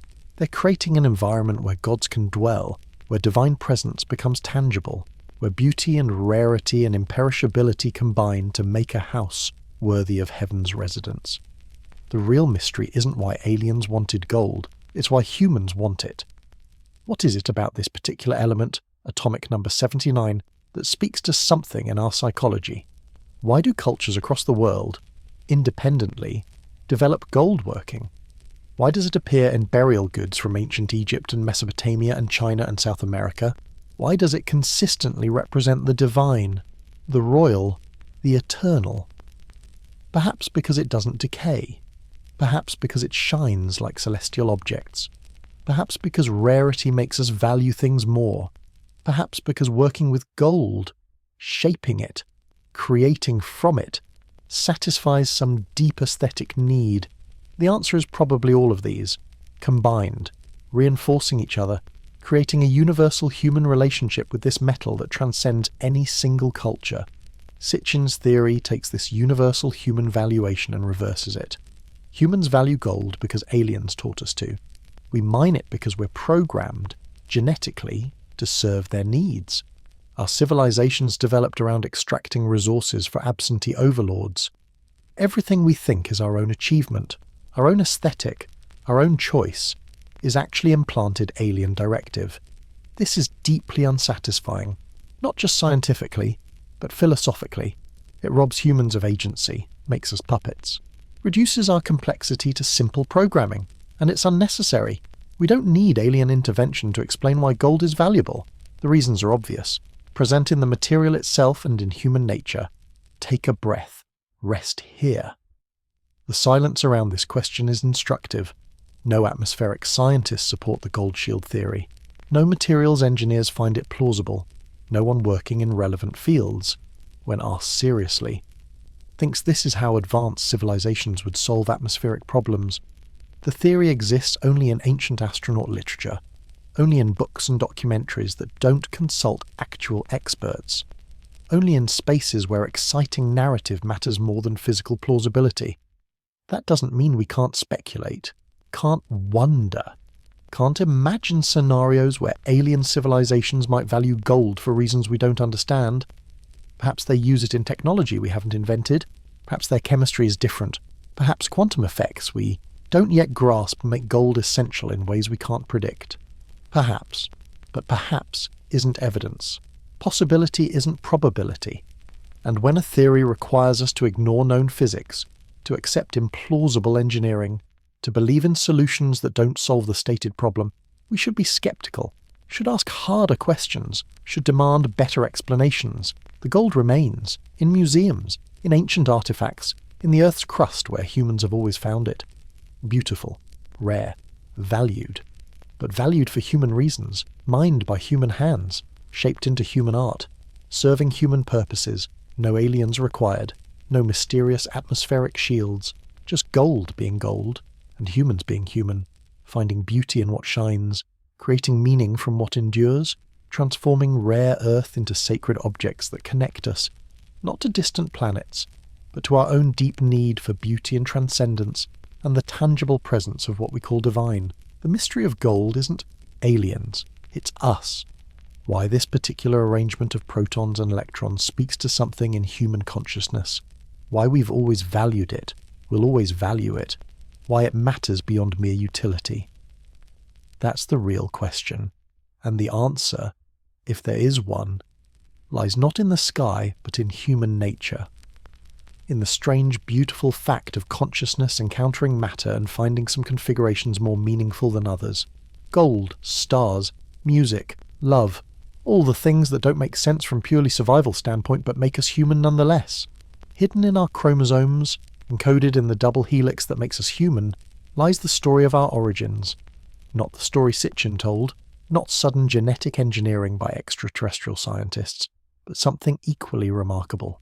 The slow, patient accumulation of changes over millions of years, mutations, selection. The blind watchmaker of evolution crafting complexity from simplicity through time and chance and survival. We know this story now, can read it directly. The human genome has been sequenced, every chromosome mapped, every gene catalogued.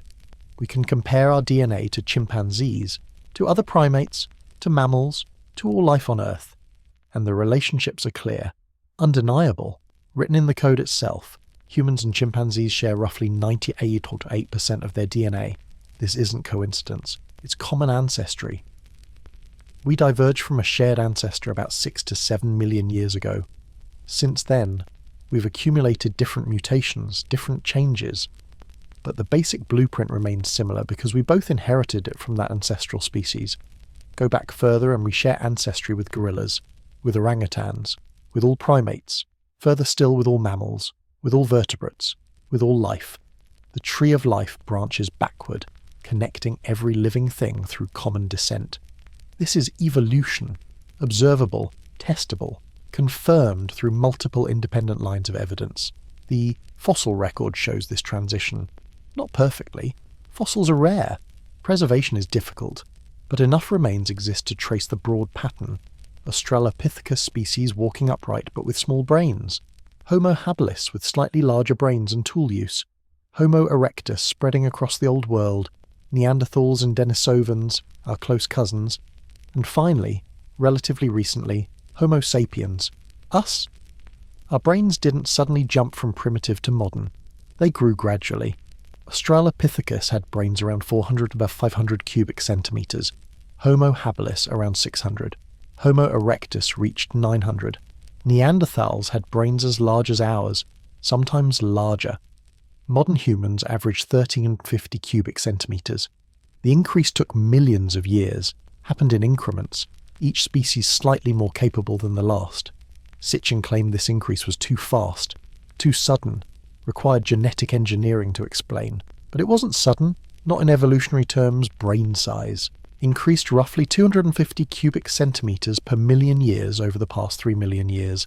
That's slow, gradual, exactly what natural selection predicts when intelligence provides survival advantage. And we can identify the genetic changes responsible.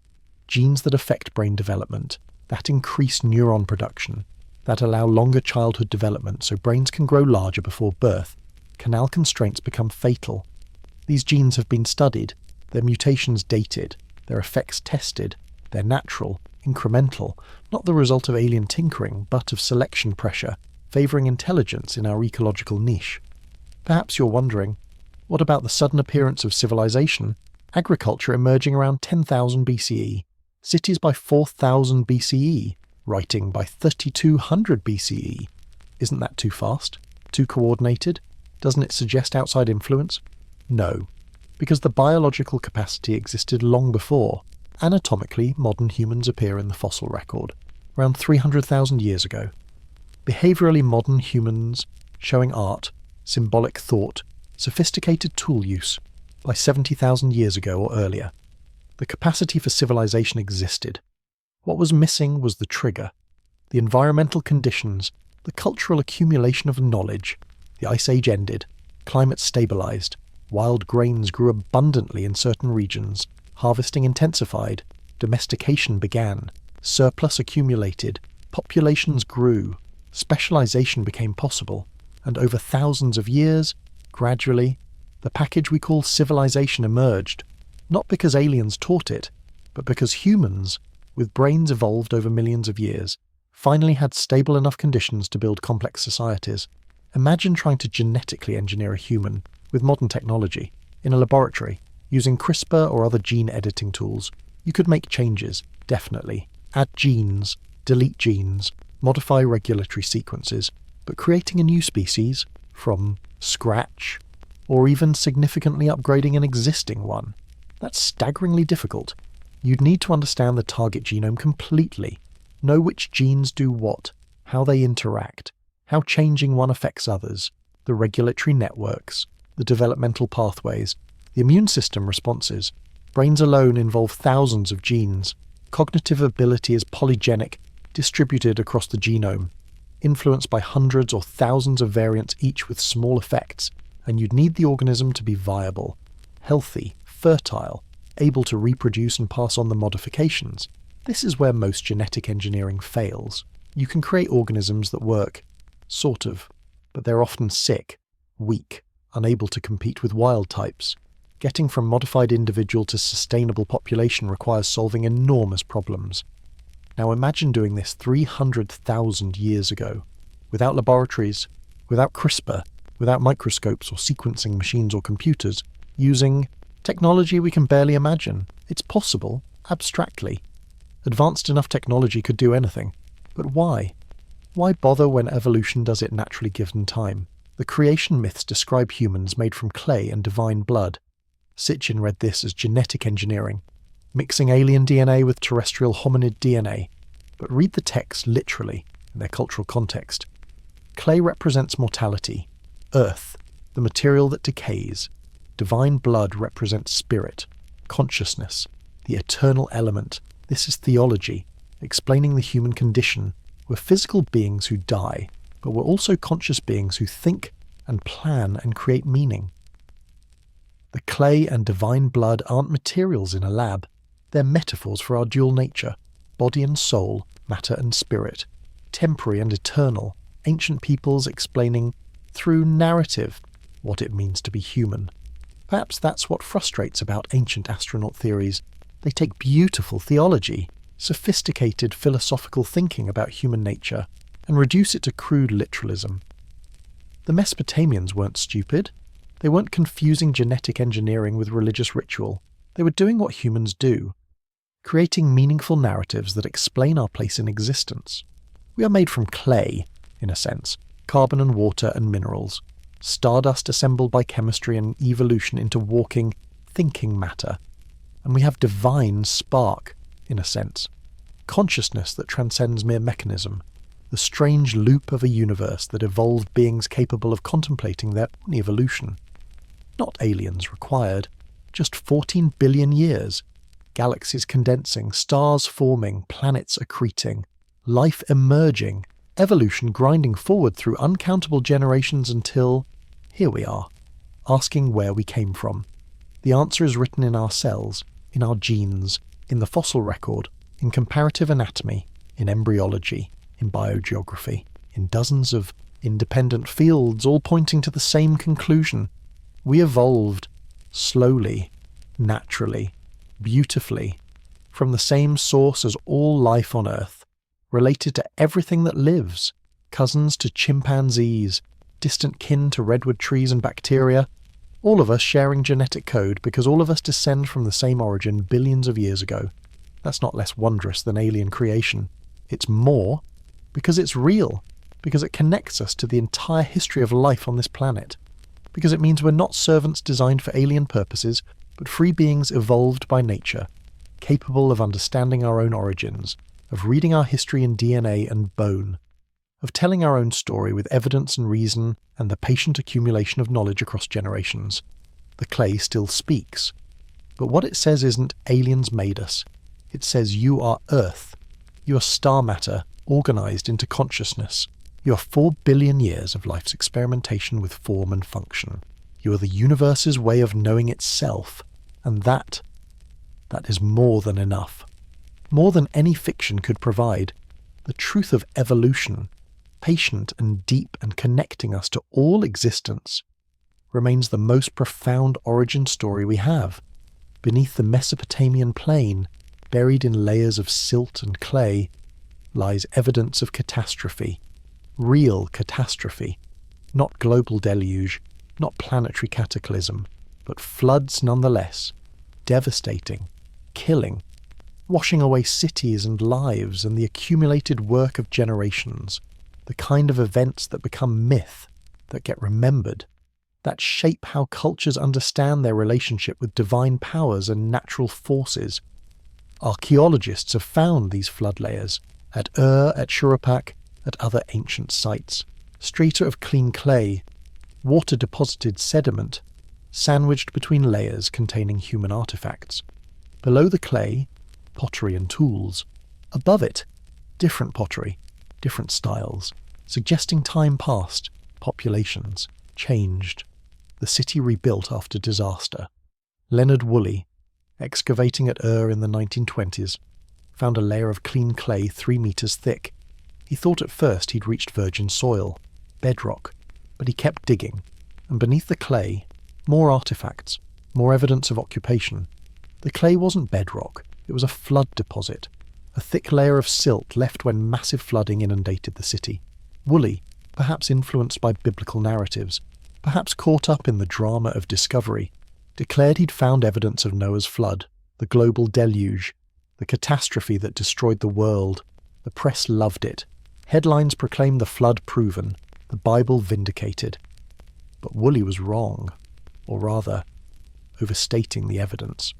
The flood at was local, significant, yes, catastrophic for those who experienced it, but not global. The clay layer doesn't appear everywhere, just in certain locations in southern Mesopotamia. Other sites from the same period show no disruption. Life continued normally. The flood that devastated left other regions untouched. This is the pattern throughout Mesopotamia. Local floods, some severe, some less so, different times, different locations, but all potentially contributing to cultural memory, to the development of flood narratives, to the story that eventually became the Atrahasis epic and the Eridu Genesis and the biblical Noah narrative. Mesopotamia floods, always has. The Tigris and Euphrates are powerful rivers carrying snowmelt from Anatolian mountains. In most years, the flooding is manageable, predictable. The spring floods deposit silt, fertilize fields, sustain agriculture. But occasionally, when snowpack is heavy, when rains are intense, when timing aligns badly, the floods are catastrophic. The land is flat, water spreads easily, cities built on the floodplain are vulnerable. No high ground for hundreds of kilometers. When major flooding occurs, there's nowhere to run. You get in. A boat if you're lucky. You climb to rooftops. You hope the water recedes before you starve or drown or die of exposure. Many don't survive. Imagine experiencing this. You're a Sumerian farmer in 2900 BCE. You've heard stories about floods. Your grandparents remember one 30 years ago, but you've never seen really bad flooding. The spring melt comes, the rivers rise, higher than usual but not alarming yet. You watch, you wait. Then the levee breaks, or the water overtops the banks, or a storm surge pushes water upstream from the Gulf. Suddenly, water is everywhere, rising fast. Your house, mud brick, starts to dissolve. You grab your children. Your wife carries what food she can. You run to the temple. It's on slightly higher ground, built with better materials. Maybe it will stand. The water keeps rising for days. The temple becomes an island. Hundreds of people crowded there. No food, little fresh water, death from exposure and disease, bodies floating in the flood. Everything you owned, gone. your fields destroyed, your livestock drowned. When the water finally recedes, when you can return to where your house stood, there's nothing, just mud, silt, debris. This happened multiple times, across centuries. Each flood became story, each story carried forward, combined with others, mythologized, theologized, until it wasn't just, there was a bad flood in 2900 BCE, it became, the gods sent a flood to destroy humanity. The event transformed into meaning, into explanation, into theology. The biblical account shows this process. Genesis describes a global flood, water covering the highest mountains, all life destroyed except what Noah saved. The language is universal, absolute, but the story derives from Mesopotamian sources. The similarities are too exact for independent origin, and those Mesopotamian sources, as we've seen, emerged from real but local flooding. The Chinese have flood myths, the Greeks, the Norse, Native Americans, almost every culture. Does this prove a global flood? No, it proves floods happen everywhere. Rivers overflow, coastlines inundate, tsunamis strike, ice dams break, releasing catastrophic outflows. Floods are universal human experience. Of course we have universal flood myths. We're remembering, mythologizing, theologizing real events that happened locally across the world. Perhaps the most dramatic was the Black Sea flood, around 5600 BCE, maybe earlier. Rising Mediterranean waters breached the Bosporus Strait. Salt water poured into what had been a freshwater lake. The water level rose dramatically, perhaps 140 metres over months or years. Coastlines moved inland by kilometres per day at peak flow. Anyone living on those shores would have experienced apocalypse. Did survivors carry memory of this event? Did it feed into flood mythology? Possibly. The timing is right for influencing Near Eastern narratives. Migrations from the Black Sea region could have brought the story to Mesopotamia. But we can't prove direct connection, can only note that catastrophic flooding happened. People remembered. Stories spread and merged and evolved into the mythological tradition we inherit. But notice what's absent. No evidence of global flood. Geology is clear on this. Ice cores from Greenland and Antarctica show no layer corresponding to flood. Tree ring records continue unbroken. Lake varves, annual sediment layers, show no disruption. Coral reefs grew continuously. The geological record doesn't support water covering the Earth. A global flood would leave evidence everywhere. A worldwide sediment layer, marine fossils on every mountain, genetic bottlenecks in every species. We don't find this. Instead we find exactly what local flooding predicts. Regional deposits, cultural memories, stories that reflect real but limited disasters. Take a breath here. Let that settle. Sitchin's version adds Nibiru to the narrative. The Anunnaki knew the planet's approach would cause tidal chaos. Knew flooding was coming. Decided to let humanity drown. But Enki, compassionate or rebellious, warned one man. This adds cosmic drama. Makes the flood an intended genocide rather than natural disaster. Makes the Anunnaki morally culpable. Makes Enki a hero. But it's unnecessary. The actual history is dramatic enough. Real floods, real suffering, real survivors who rebuilt, real storytellers who transformed memory into myth, real theologians who asked, why did this happen, and created answers involving divine will and human sin, and the possibility of salvation through righteousness. The flood narratives, read carefully, aren't history, they're theology, explaining catastrophe, making sense of suffering, offering hope that renewal follows destruction. They serve psychological and spiritual functions that historical accuracy can't provide. They connect communities to shared past.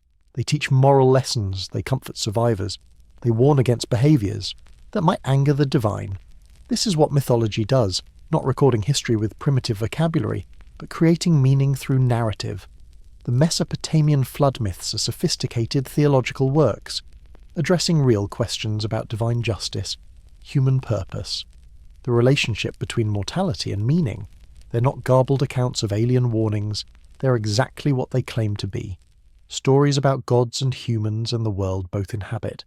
True in the ways that matter most, even if not historically accurate in every detail. The floods remain in memory. Not because they were global, not because aliens warned us, but because they were terrible, because they mattered, because survivors needed to understand, needed to explain to children why Daddy didn't come home, why the house is gone, why everything changed, and the stories they told, refined across generations, became the myths that still speak to us, still echo, still remind us that water gives life, but also takes it. That nature is powerful beyond human control, that catastrophe happens, that survivors must rebuild, and that meaning, somehow, must be found even in loss. The question that haunts this entire exploration isn't really about ancient Sumerians or hypothetical planets, it's about us. Why does the ancient astronaut theory appeal so powerfully to so many people?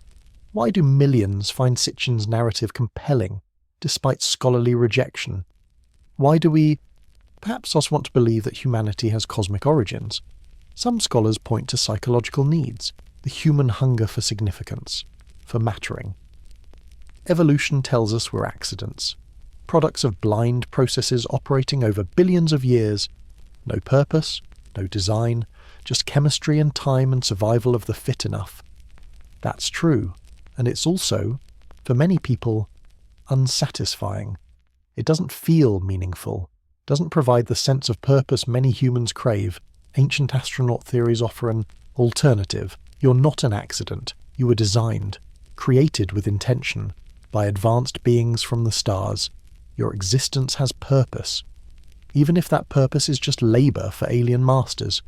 Purpose, even uncomfortable purpose, feels better than meaninglessness, better than cosmic accident, better than the cold indifference of natural selection. Others suggest it's about specialness, the desire to be unique, chosen, set apart. If humans evolved naturally, we're just one species among millions. Remarkable, yes, but part of the continuum of life on Earth, related to every other organism, cousins to apes, distant kin to mushrooms and bacteria. We're special to ourselves, but cosmically, we're just another experiment in consciousness. But if aliens created us, if we're part extraterrestrial, that makes us unique, hybrid beings, half terrestrial, half cosmic, connected to advanced civilizations, potentially destined for greatness once we recognize our heritage. The theory elevates us, makes us central to a grander narrative, and humans, perhaps, always want to be central, to matter on cosmic scales. Maybe it's also about explanatory power. Ancient astronaut theories explain things, all the mysteries at once. Why did civilization emerge suddenly? Alien teaching. How did ancient peoples build monuments, alien technology or instruction? Why do cultures share similar myths? Contact with the same alien visitors. Every puzzle finds solution through one master key, one simple premise that unlocks everything. This is appealing. Humans like parsimony, elegant explanations, single theories that account for multiple phenomena. Ancient astronaut theories provide this, or seem to. They're grand unified theories of human history. Comprehensive, satisfying. Everything makes sense once you accept the premise.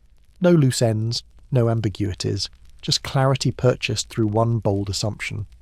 Perhaps we're also attracted to hidden knowledge, the idea that truth has been suppressed, that mainstream scholars are either ignorant or complicit in covering up reality, that only independent researchers, outsiders, brave truth seekers can see what's really going on.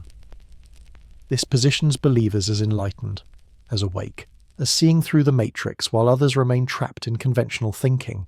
It's empowering, flattering. You're not gullible for believing alternative theories. You're courageous, open-minded, willing to consider possibilities others dismiss. The resistance you encounter from experts, that's not because your theory is wrong. It's because you're threatening entrenched interests, academic gatekeepers, the establishment that doesn't want truth revealed. This mirrors conspiracy thinking in general, the belief that secret knowledge exists, that powerful groups hide truth, that reality isn't what we're told, and there's always some truth to this. Governments do keep secrets, scientists do have biases, institutions do resist change.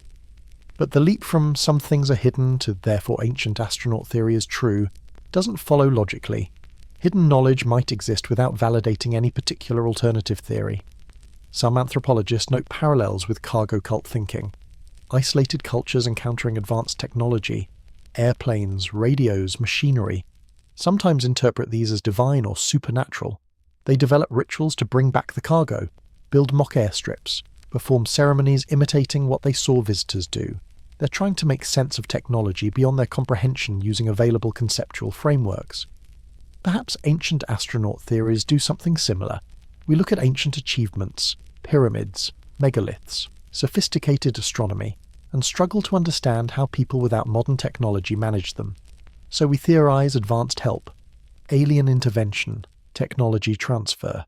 We're cargo cult thinking in reverse, assuming our ancestors needed outside help because we can't imagine achieving what they did with their resources. But this underestimates human capability. Ancient peoples were as intelligent as we are. Same brains, same creativity, same problem-solving ability. They lacked accumulated knowledge, lacked certain technologies, but they had time, generations, centuries, and they had motivation, religious devotion, cultural priorities that valued monument building, social organization capable of mobilizing large labor forces. We don't need aliens to explain their achievements. We need patience, respect for human ingenuity, willingness to study how ancient technologies actually worked. Experimental archaeology has shown how megaliths can be moved with primitive tools, how copper tools can shape granite through patient application, how astronomical observations can be made with naked eyes and careful record keeping. The mysteries diminish when you actually try to replicate ancient techniques. Perhaps the deeper issue is meaning. Modern life can feel meaningless. We work jobs that seem pointless, live in societies that feel disconnected, face futures uncertain and potentially bleak, climate change, political instability, technological disruption. The world is complex and often frightening. Meaning feels absent, purpose unclear. Ancient astronaut theories provide meaning. They say, there's more going on than you know. Reality is bigger than mainstream science admits. You're connected to cosmic narratives. History is stranger and more wonderful than textbooks claim. Just believing this, just entertaining the possibility, can make life feel more meaningful, more interesting, less mundane. Take a breath. Rest here for a moment. We may never fully understand why these theories appeal so powerfully. Human psychology is complex. Motivations are mixed. Different people believe for different reasons. Some want significance, some want explanation, some want to feel special, some simply find the stories exciting and haven't examined the evidence carefully. And perhaps that's okay. Perhaps the appeal of ancient astronaut theories tells us something valuable about human needs, about our hunger for meaning and connection, about our discomfort with being small and temporary in a vast indifferent universe, about our hope that consciousness matters cosmically, not just locally. The question is whether we address those needs through truth or fiction, through evidence or speculation, through careful thinking or wish fulfillment, because needs are real, but that doesn't make any particular theory true.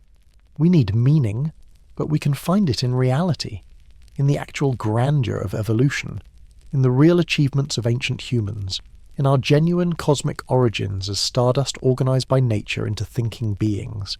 That story, the true story, is extraordinary enough. It doesn't require aliens, doesn't need Nibiru, doesn't demand genetic engineering. It just requires looking clearly at what evidence reveals, at what we actually know rather than what we wish were true, at the real mysteries that remain: consciousness, the fine-tuning of physical constants, the apparent improbability of existence itself, rather than fictional mysteries that dissolve under scrutiny. Perhaps we want to believe because belief is easier than uncertainty, because accepting that we don't know everything, that some questions remain unanswered, that mystery persists despite scientific progress. That's uncomfortable, so we create stories that fill the gaps, that provide answers even when answers aren't justified, that give us certainty even when uncertainty is appropriate. But maybe, just maybe, we could learn to sit with uncertainty, to accept that we don't know everything, to find wonder in questions rather than demanding answers, to be okay with being small and temporary and evolved by accident, because those facts, properly understood, don't make us meaningless. They make us extraordinary, conscious beings arising from matter, the universe waking up to contemplate itself, temporary Yes, accidental, yes, but also conscious, creative, capable of understanding our origins through science, of creating meaning through culture, of connecting to each other through story and art and shared wonder. The appeal of ancient astronaut theories reveals our needs, our hopes, our discomfort with certain truths. That's worth understanding, worth respecting. But addressing those needs doesn't require believing implausible theories, doesn't require rejecting evidence, doesn't require seeing aliens where ancient humans stand.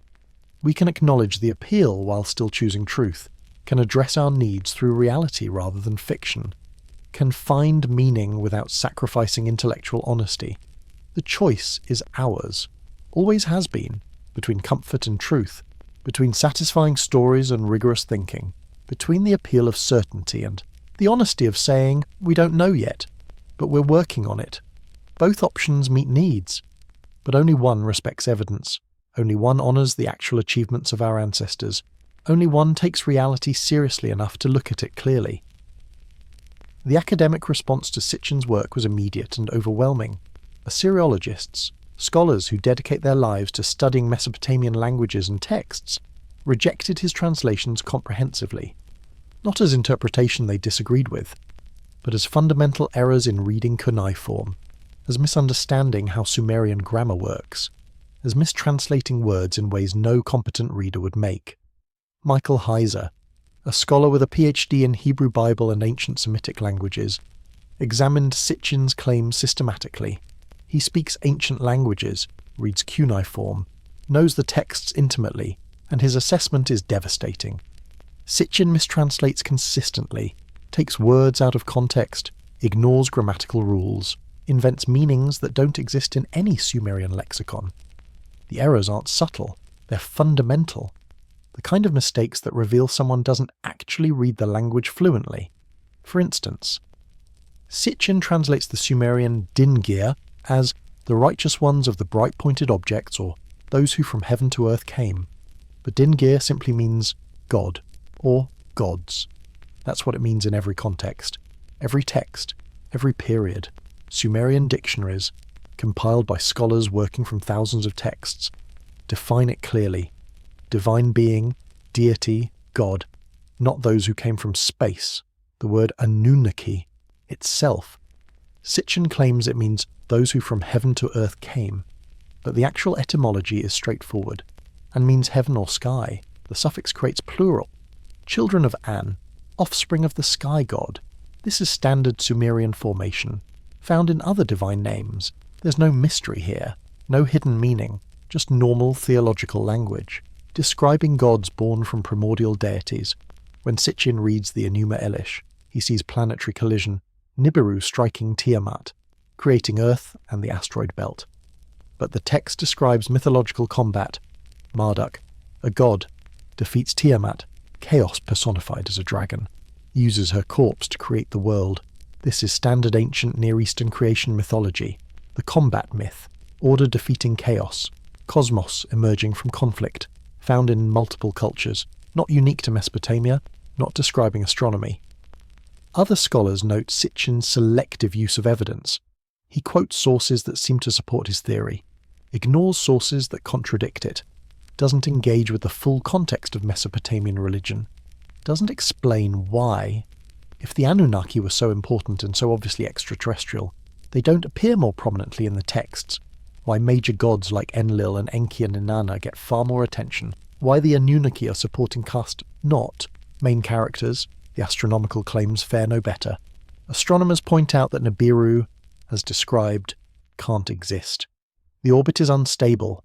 A planet passing through the inner solar system every 600 years would have been detected, would have left gravitational signatures, would have disrupted other orbits measurably. We see none of this. The solar system is stable, has been for billions of years. Adding Nibiru breaks that stability immediately in computer simulations. The genetics likewise fails scrutiny. Geneticists explain that human evolution is well documented. The fossil record shows gradual change. The DNA evidence confirms common ancestry with other primates. No sudden jumps requiring external intervention. No alien DNA sequences hiding in our genome. Just normal evolution, proceeding at normal rates, producing the expected patterns of variation and relationship. Perhaps more problematic is the methodology. Sitchin wasn't trained in Assyriology, didn't publish in peer-reviewed journals, didn't submit his translations to expert scrutiny. He wrote popular books, marketed to general audiences, making claims that sounded scholarly but weren't subjected to academic rigour.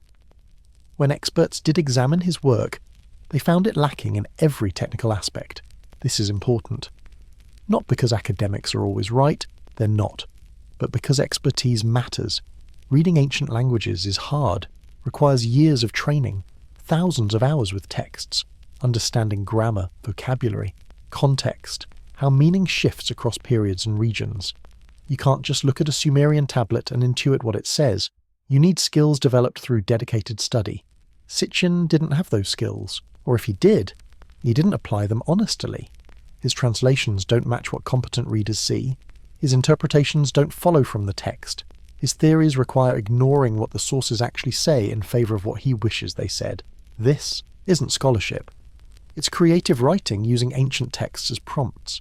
Some defenders argue that mainstream scholars are biased, closed-minded, unwilling to consider alternative theories, but this misunderstands how scholarship works. Scholars disagree constantly, debate interpretations, propose new theories. Academic journals are full of competing ideas. What unites them is methodology, evidence-based reasoning, peer review, the requirement that claims be supported by data. Sitchin's work fails these standards, not because his conclusions are unconventional, but because his methods are flawed, his translations are wrong, his astronomy is impossible, his genetics is outdated, his archaeology ignores context. At every level, from language to science, experts find fundamental problems. This doesn't mean every detail of Mesopotamian studies is settled. Scholars still debate dating, translation nuances, cultural interpretations, religious development. Lots of questions remain open. But the questions aren't, were the Anunnaki aliens? That's settled. They weren't. The texts don't say they were, the evidence doesn't support it, the theory doesn't work. Perhaps a few scholars entertain the possibility, not Sitchin's specific version, but the general idea that extraterrestrial contact might have occurred at some point in human history. That's not impossible in absolute terms. The universe is vast. Alien civilizations might exist, might have visited. We can't rule it out completely, but absence of evidence matters. We have no artifacts that are clearly extraterrestrial, no materials that couldn't be made with period-appropriate technology, no genetic markers indicating artificial engineering, no astronomical data showing Nibiru or anything like it, no texts that, read honestly, describe space travel or advanced technology.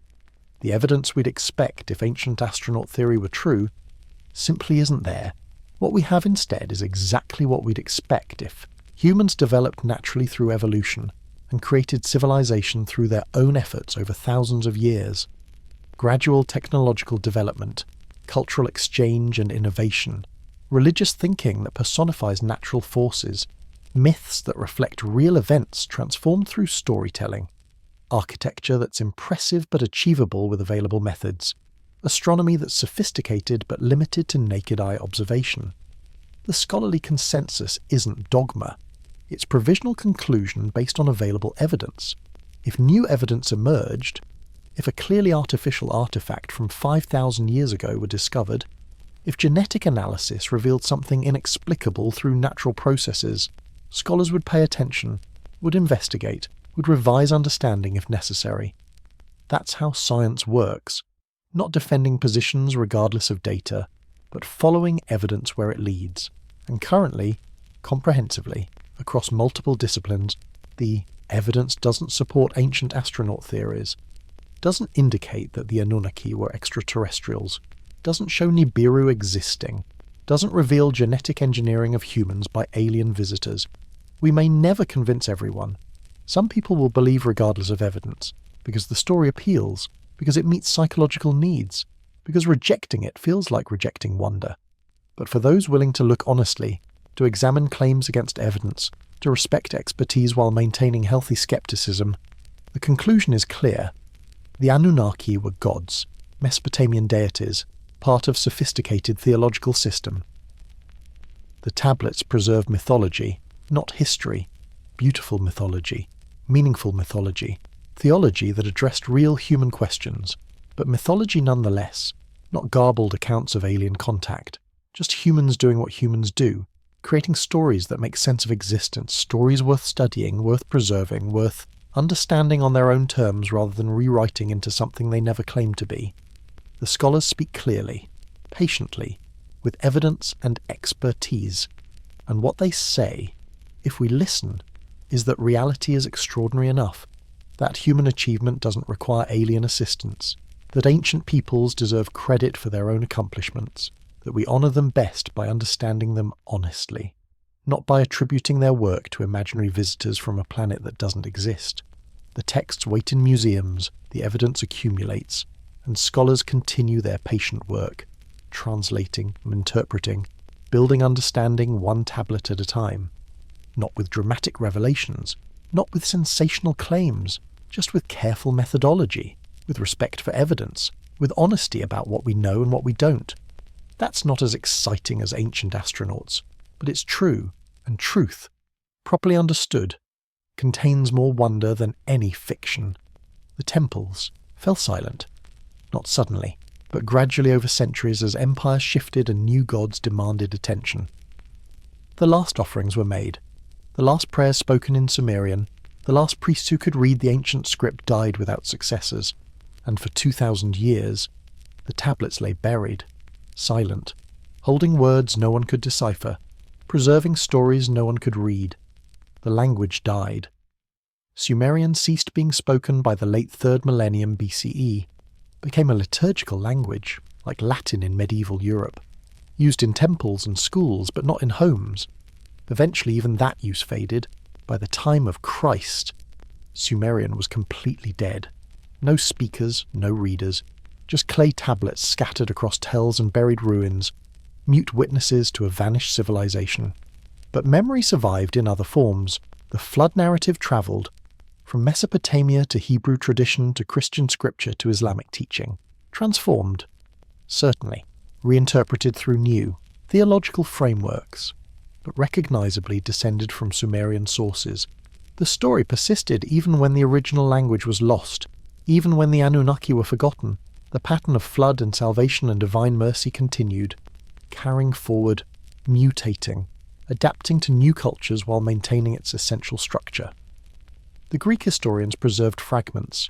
Berossus, a Babylonian priest writing in Greek around 280 BCE, recorded Mesopotamian traditions, including creation myths, including flood stories. His works mostly vanished, but later authors quoted them, kept threads of memory alive even when full tapestry was lost. The echo continued, faint but present, through classical antiquity into medieval scholarship. The rediscovery began in the 19th century. European archaeologists descending on Mesopotamia, digging at Nineveh, at Babylon, at Ur, finding clay tablets by the thousands, unable to read them at first, but patient work, comparative, linguistics, decipherment of related scripts, gradually unlocked cuneiform. By the 1850s, Akkadian could be read. By early 20th century, Sumerian yielded its secrets too, and with that decipherment, an entire civilization returned from silence. The Epic of Gilgamesh emerged, humanity's oldest written story. The Atrahasis flood narrative appeared, predating Noah by 1,000 years. The Enuma Elish revealed Babylonian creation theology, mathematical astronomy, law codes, business records, letters, the full spectrum of human culture, preserved in clay, speaking again after millennia of silence. The Anunnaki reappeared in these texts, mentioned in god lists, referenced in myths, appearing as judges, as divine administrators, as offspring of heaven and earth. Scholars translated, interpreted, placed them within Mesopotamian theology, understood them as gods, not the most important gods, but significant nonetheless, part of the complex pantheon that explained cosmic order and human purpose.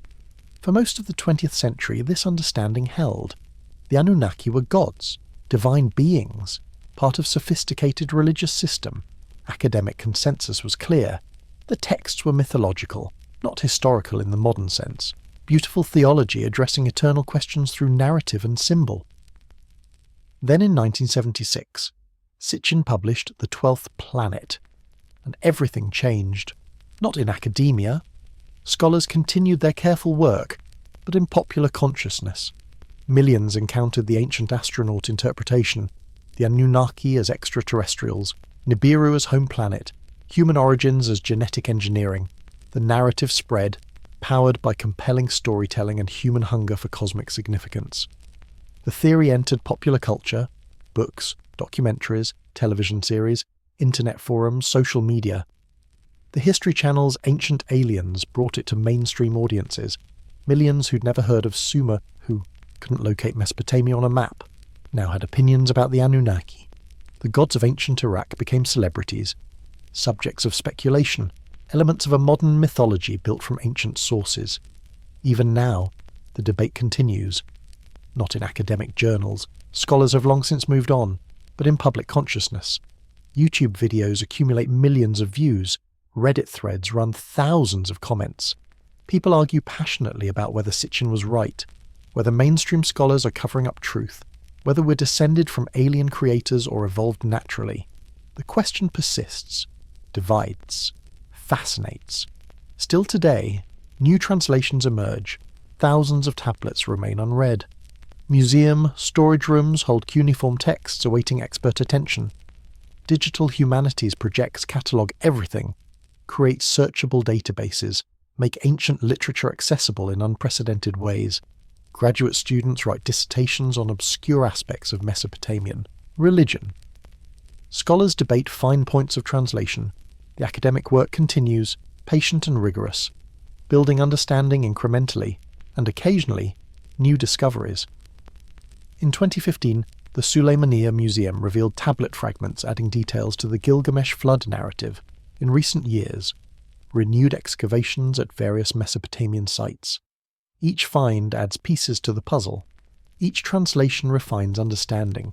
The ancient world keeps yielding information, keeps speaking through clay and stone, keeps teaching those willing to listen carefully. The continuity is remarkable. The same stars that watched Sumerian priests track planetary movements still wheel overhead, barely shifted in their positions across 5,000 years. The constellations they named, some of those names persist. The patterns they observed, we observe. The questions they asked, we ask. Where do we come from?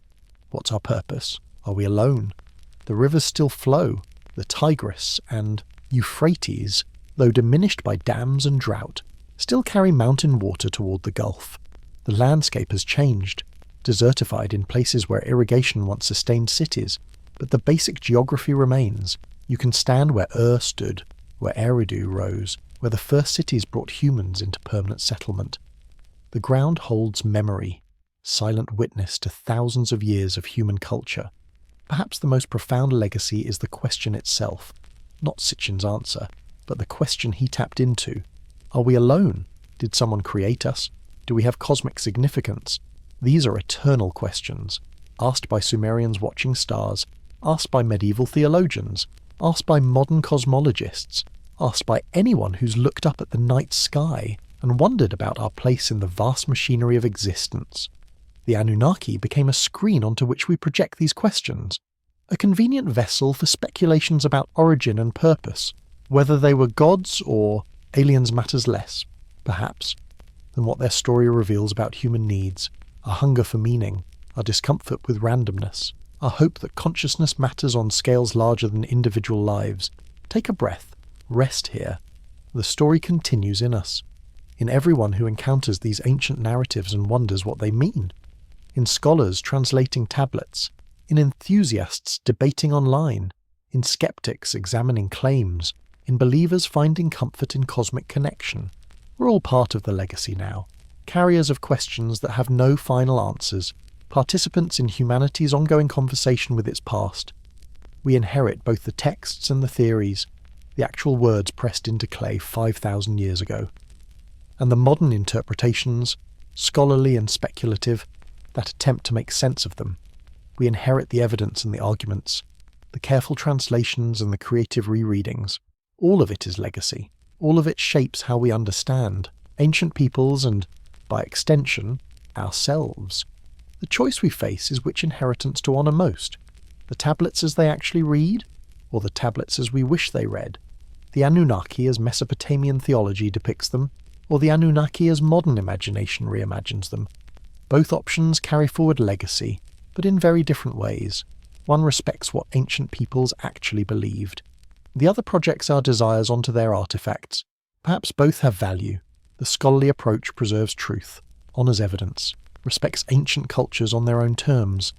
The speculative approach addresses needs, provides meaning, offers cosmic significance. We can appreciate both while recognising they serve different functions. One is history, one is modern mythology. Both tell us something important about ancient Sumer in the first case, about contemporary psychology in the second. Even now, somewhere, someone is encountering this story for the first time, reading Sitchin, or reading scholarly refutation, forming opinions, choosing which narrative resonates, which interpretation feels true. And that choice, made by millions individually, shapes our collective understanding, creates the cultural legacy that will be passed to future generations. What will they inherit? A belief that ancient astronauts created humanity, or understanding that humans evolved naturally and created impressive civilizations through their own efforts? The answer depends on which stories we tell, which evidence we honour, which standards of truth we uphold. We're not passive recipients of legacy, we're active shapers of it. What we choose to believe, to promote, to teach, becomes the inheritance we leave. The tablets wait in their climate-controlled cases, the scholars continue their patient work, the enthusiasts maintain their forums and videos, the debate continues, and the Anunnaki, whoever or whatever they were, remain what they've always been. A point of contact between ancient and modern, between mythology and interpretation, between what was believed then and what we believe now. The legacy is question, not answer. Question that connects us across time to people who looked at the same stars, wondered about the same mysteries, and created stories that attempted explanation. Their answers were theological, ours are scientific. But the questions, the deep questions about origin and meaning and cosmic place, those remain unchanged, still human, still urgent, still without final resolution. The story continues, in museums and universities, in books and documentaries, in conversations and debates, in the slow accumulation of evidence and the patient work of interpretation, in the continuing tension between what we know and what we wish, between evidence and hope, between rigour and imagination, and the story continues in you, in anyone listening now, wondering, questioning, trying to understand what it means that ancient peoples wrote about gods from the sky, trying to decide what that tells us about them, about us, about the universe we share. The legacy isn't settled, it's alive, active, shaping and being shaped by each person who encounters it. The whisper crosses millennia, from clay tablets to modern minds, changed in transmission, transformed by interpretation, but still carrying something essential, still asking us to wonder, to question, to examine our origins and our place in the cosmos. Whether we answer with aliens or evolution, with gods or natural forces, the asking itself connects us, makes us part of the long conversation humanity has conducted with itself about what it means to exist, to think, to look up at stars and wonder if we're alone. The answer matters, but perhaps the questioning matters more. The continuing human attempt to understand, to connect, to find meaning in the vast silence of space and the patient testimony of ancient clay. That's the legacy, and it belongs to all of us, passed forward from Sumer, through millennia, into this moment, into your listening, into whatever you choose to do with these questions that will never quite die. And so we return, back to this moment, back to wherever you are now, listening to this, feeling whatever surface supports you, back to the present, which is all any of us truly inhabit. The night sky above Iraq still holds stars, the same stars, barely shifted, that Sumerian astronomers watched 5,000 years ago. The wandering planets still trace their ancient paths. Jupiter moves through its 12-year cycle. Venus appears as morning and evening star. The patterns continue, indifferent to our interpretations of them, indifferent to whether we call them gods or planets or distant suns. They just shine, they just move, they just wait. patient as only celestial objects can be. The tablets rest in their museums: London, Baghdad, Philadelphia, Berlin, small rectangles of baked clay, covered with wedge marks, holding words pressed into them when the world was young. They don't insist on any interpretation, don't demand we read them one way or another. They just preserve, just wait, just offer themselves to whoever comes with eyes trained to read, with patience to understand, with humility to acknowledge what's clear and what remains uncertain. The ruins lie beneath Iraqi soil. Ur Eridu Nippur. Mostly unexcavated still, protected now, or neglected, or caught in the crossfire of modern conflicts. The tells rise from flat landscape, artificial hills made of human occupation, layer upon layer of lives lived and forgotten. The ground holds memory, not conscious memory, just the physical fact of occupation, of building and rebuilding, of cities that flourished and faded and left their mark in mud bricks slowly returning to mud. Take a breath. We don't know everything. We never will. The Sumerians had inner lives we can't access, thoughts that died with them, experiences that left no trace. We have their words, some of them, their objects, their buildings, but we don't have their consciousness, can't fully know what it felt like to believe in Enlil and Enki and Inanna, can't experience the world as they did, can't see the stars through their eyes even if we look at the same patterns. Perhaps that's okay. Perhaps mystery has value. The uncertainty keeps us humble, keeps us questioning, keeps us from claiming certainty we don't possess. The debate about the Anunnaki, whether they were gods or aliens or something else entirely, that debate reveals more about us than about ancient Sumer, reveals our needs, our hopes, our discomfort with limits on knowledge, our hunger for cosmic significance. The truth, insofar as we can know it, is simpler than either extreme claims. The Anunnaki were gods, divine beings in Mesopotamian theology, not the most important gods, but significant nonetheless. The texts describe them this way, consistently, clearly. Without ambiguity to anyone reading honestly, they weren't extraterrestrials. The evidence doesn't support it. The astronomy doesn't allow it. The genetics doesn't show it. The tablets don't say it. But that truth doesn't diminish the wonder, doesn't make ancient Sumer less fascinating, doesn't reduce the achievement of people who built cities without metal tools, developed writing without models, tracked planets without telescopes, created theology sophisticated enough to address eternal questions about meaning and mortality and cosmic order. They did this, humans did this, our ancestors, not so different from us, not so long ago in the grand span of human existence. Perhaps the real gift of the ancient astronaut theory, even if it's wrong, is the questions it raises about who we are, where we come from, whether we're alone, what our purpose might be. These are good questions, worth asking, worth pondering. The answers might not involve aliens, but might point instead to evolution and natural processes and the strange, beautiful accident of consciousness arising from matter. But the asking itself connects us to everyone who's ever looked up and wondered. The stars still watch, unchanged by our theories about them. They watch the Sumerians pressing tablets. They watch Sitchin writing books. They watch us now, wherever we are, whatever we believe. They don't care. They don't judge. They just shine. Distant fires burning in the void. Some already dead, their light still travelling toward us, crossing years or centuries to reach our eyes.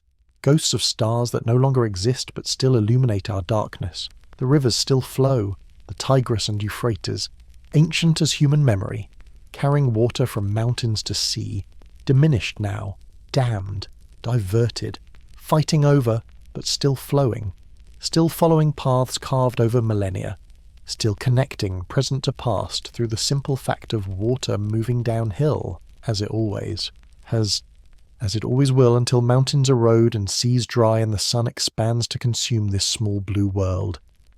Somewhere in Iraq tonight, if it is night there, someone might be looking at the sky, might be seeing Jupiter bright and steady, might be wondering, as humans have always wondered, what those lights mean, whether we're alone, whether consciousness exists elsewhere in the vast dark. They're asking the same questions the Sumerians asked. We're all asking, always have been, probably always will be. The questions seem built into us, part of what makes us human, the need to understand, to connect, to find meaning in the silence of space. And perhaps that's enough. Perhaps the questioning itself is the point. Not finding final answers, but continuing to ask, to wonder, to examine evidence and revise understanding, and remain open to mystery while respecting truth, to balance healthy skepticism with appropriate humility, to admit what we don't know while claiming what we do, to see ancient peoples clearly, neither as primitives needing alien help nor as repositories of lost cosmic wisdom, but as humans, like us, struggling with the same questions, creating the best answers they could with the knowledge available. The night deepens wherever you are. Maybe you're tired now, maybe sleep is close, maybe you've drifted in and out of this story, caught some pieces, let others flow past like water you can't hold. That's fine. That's how it should be. This isn't information to master, it's a meditation, a wondering, an invitation to sit with questions that have no easy answers. The clay tablets hold their words, the scholars continue their work, the enthusiasts maintain their theories, and somewhere between rigorous evidence and human longing, between what the texts actually say and what we wish they said, the mystery persists, not because evidence is unclear, but because we keep asking questions that go beyond what evidence can answer. Questions about meaning, about purpose, about whether we matter cosmically or only to ourselves. Those questions won't be settled tonight, won't be settled in our lifetimes.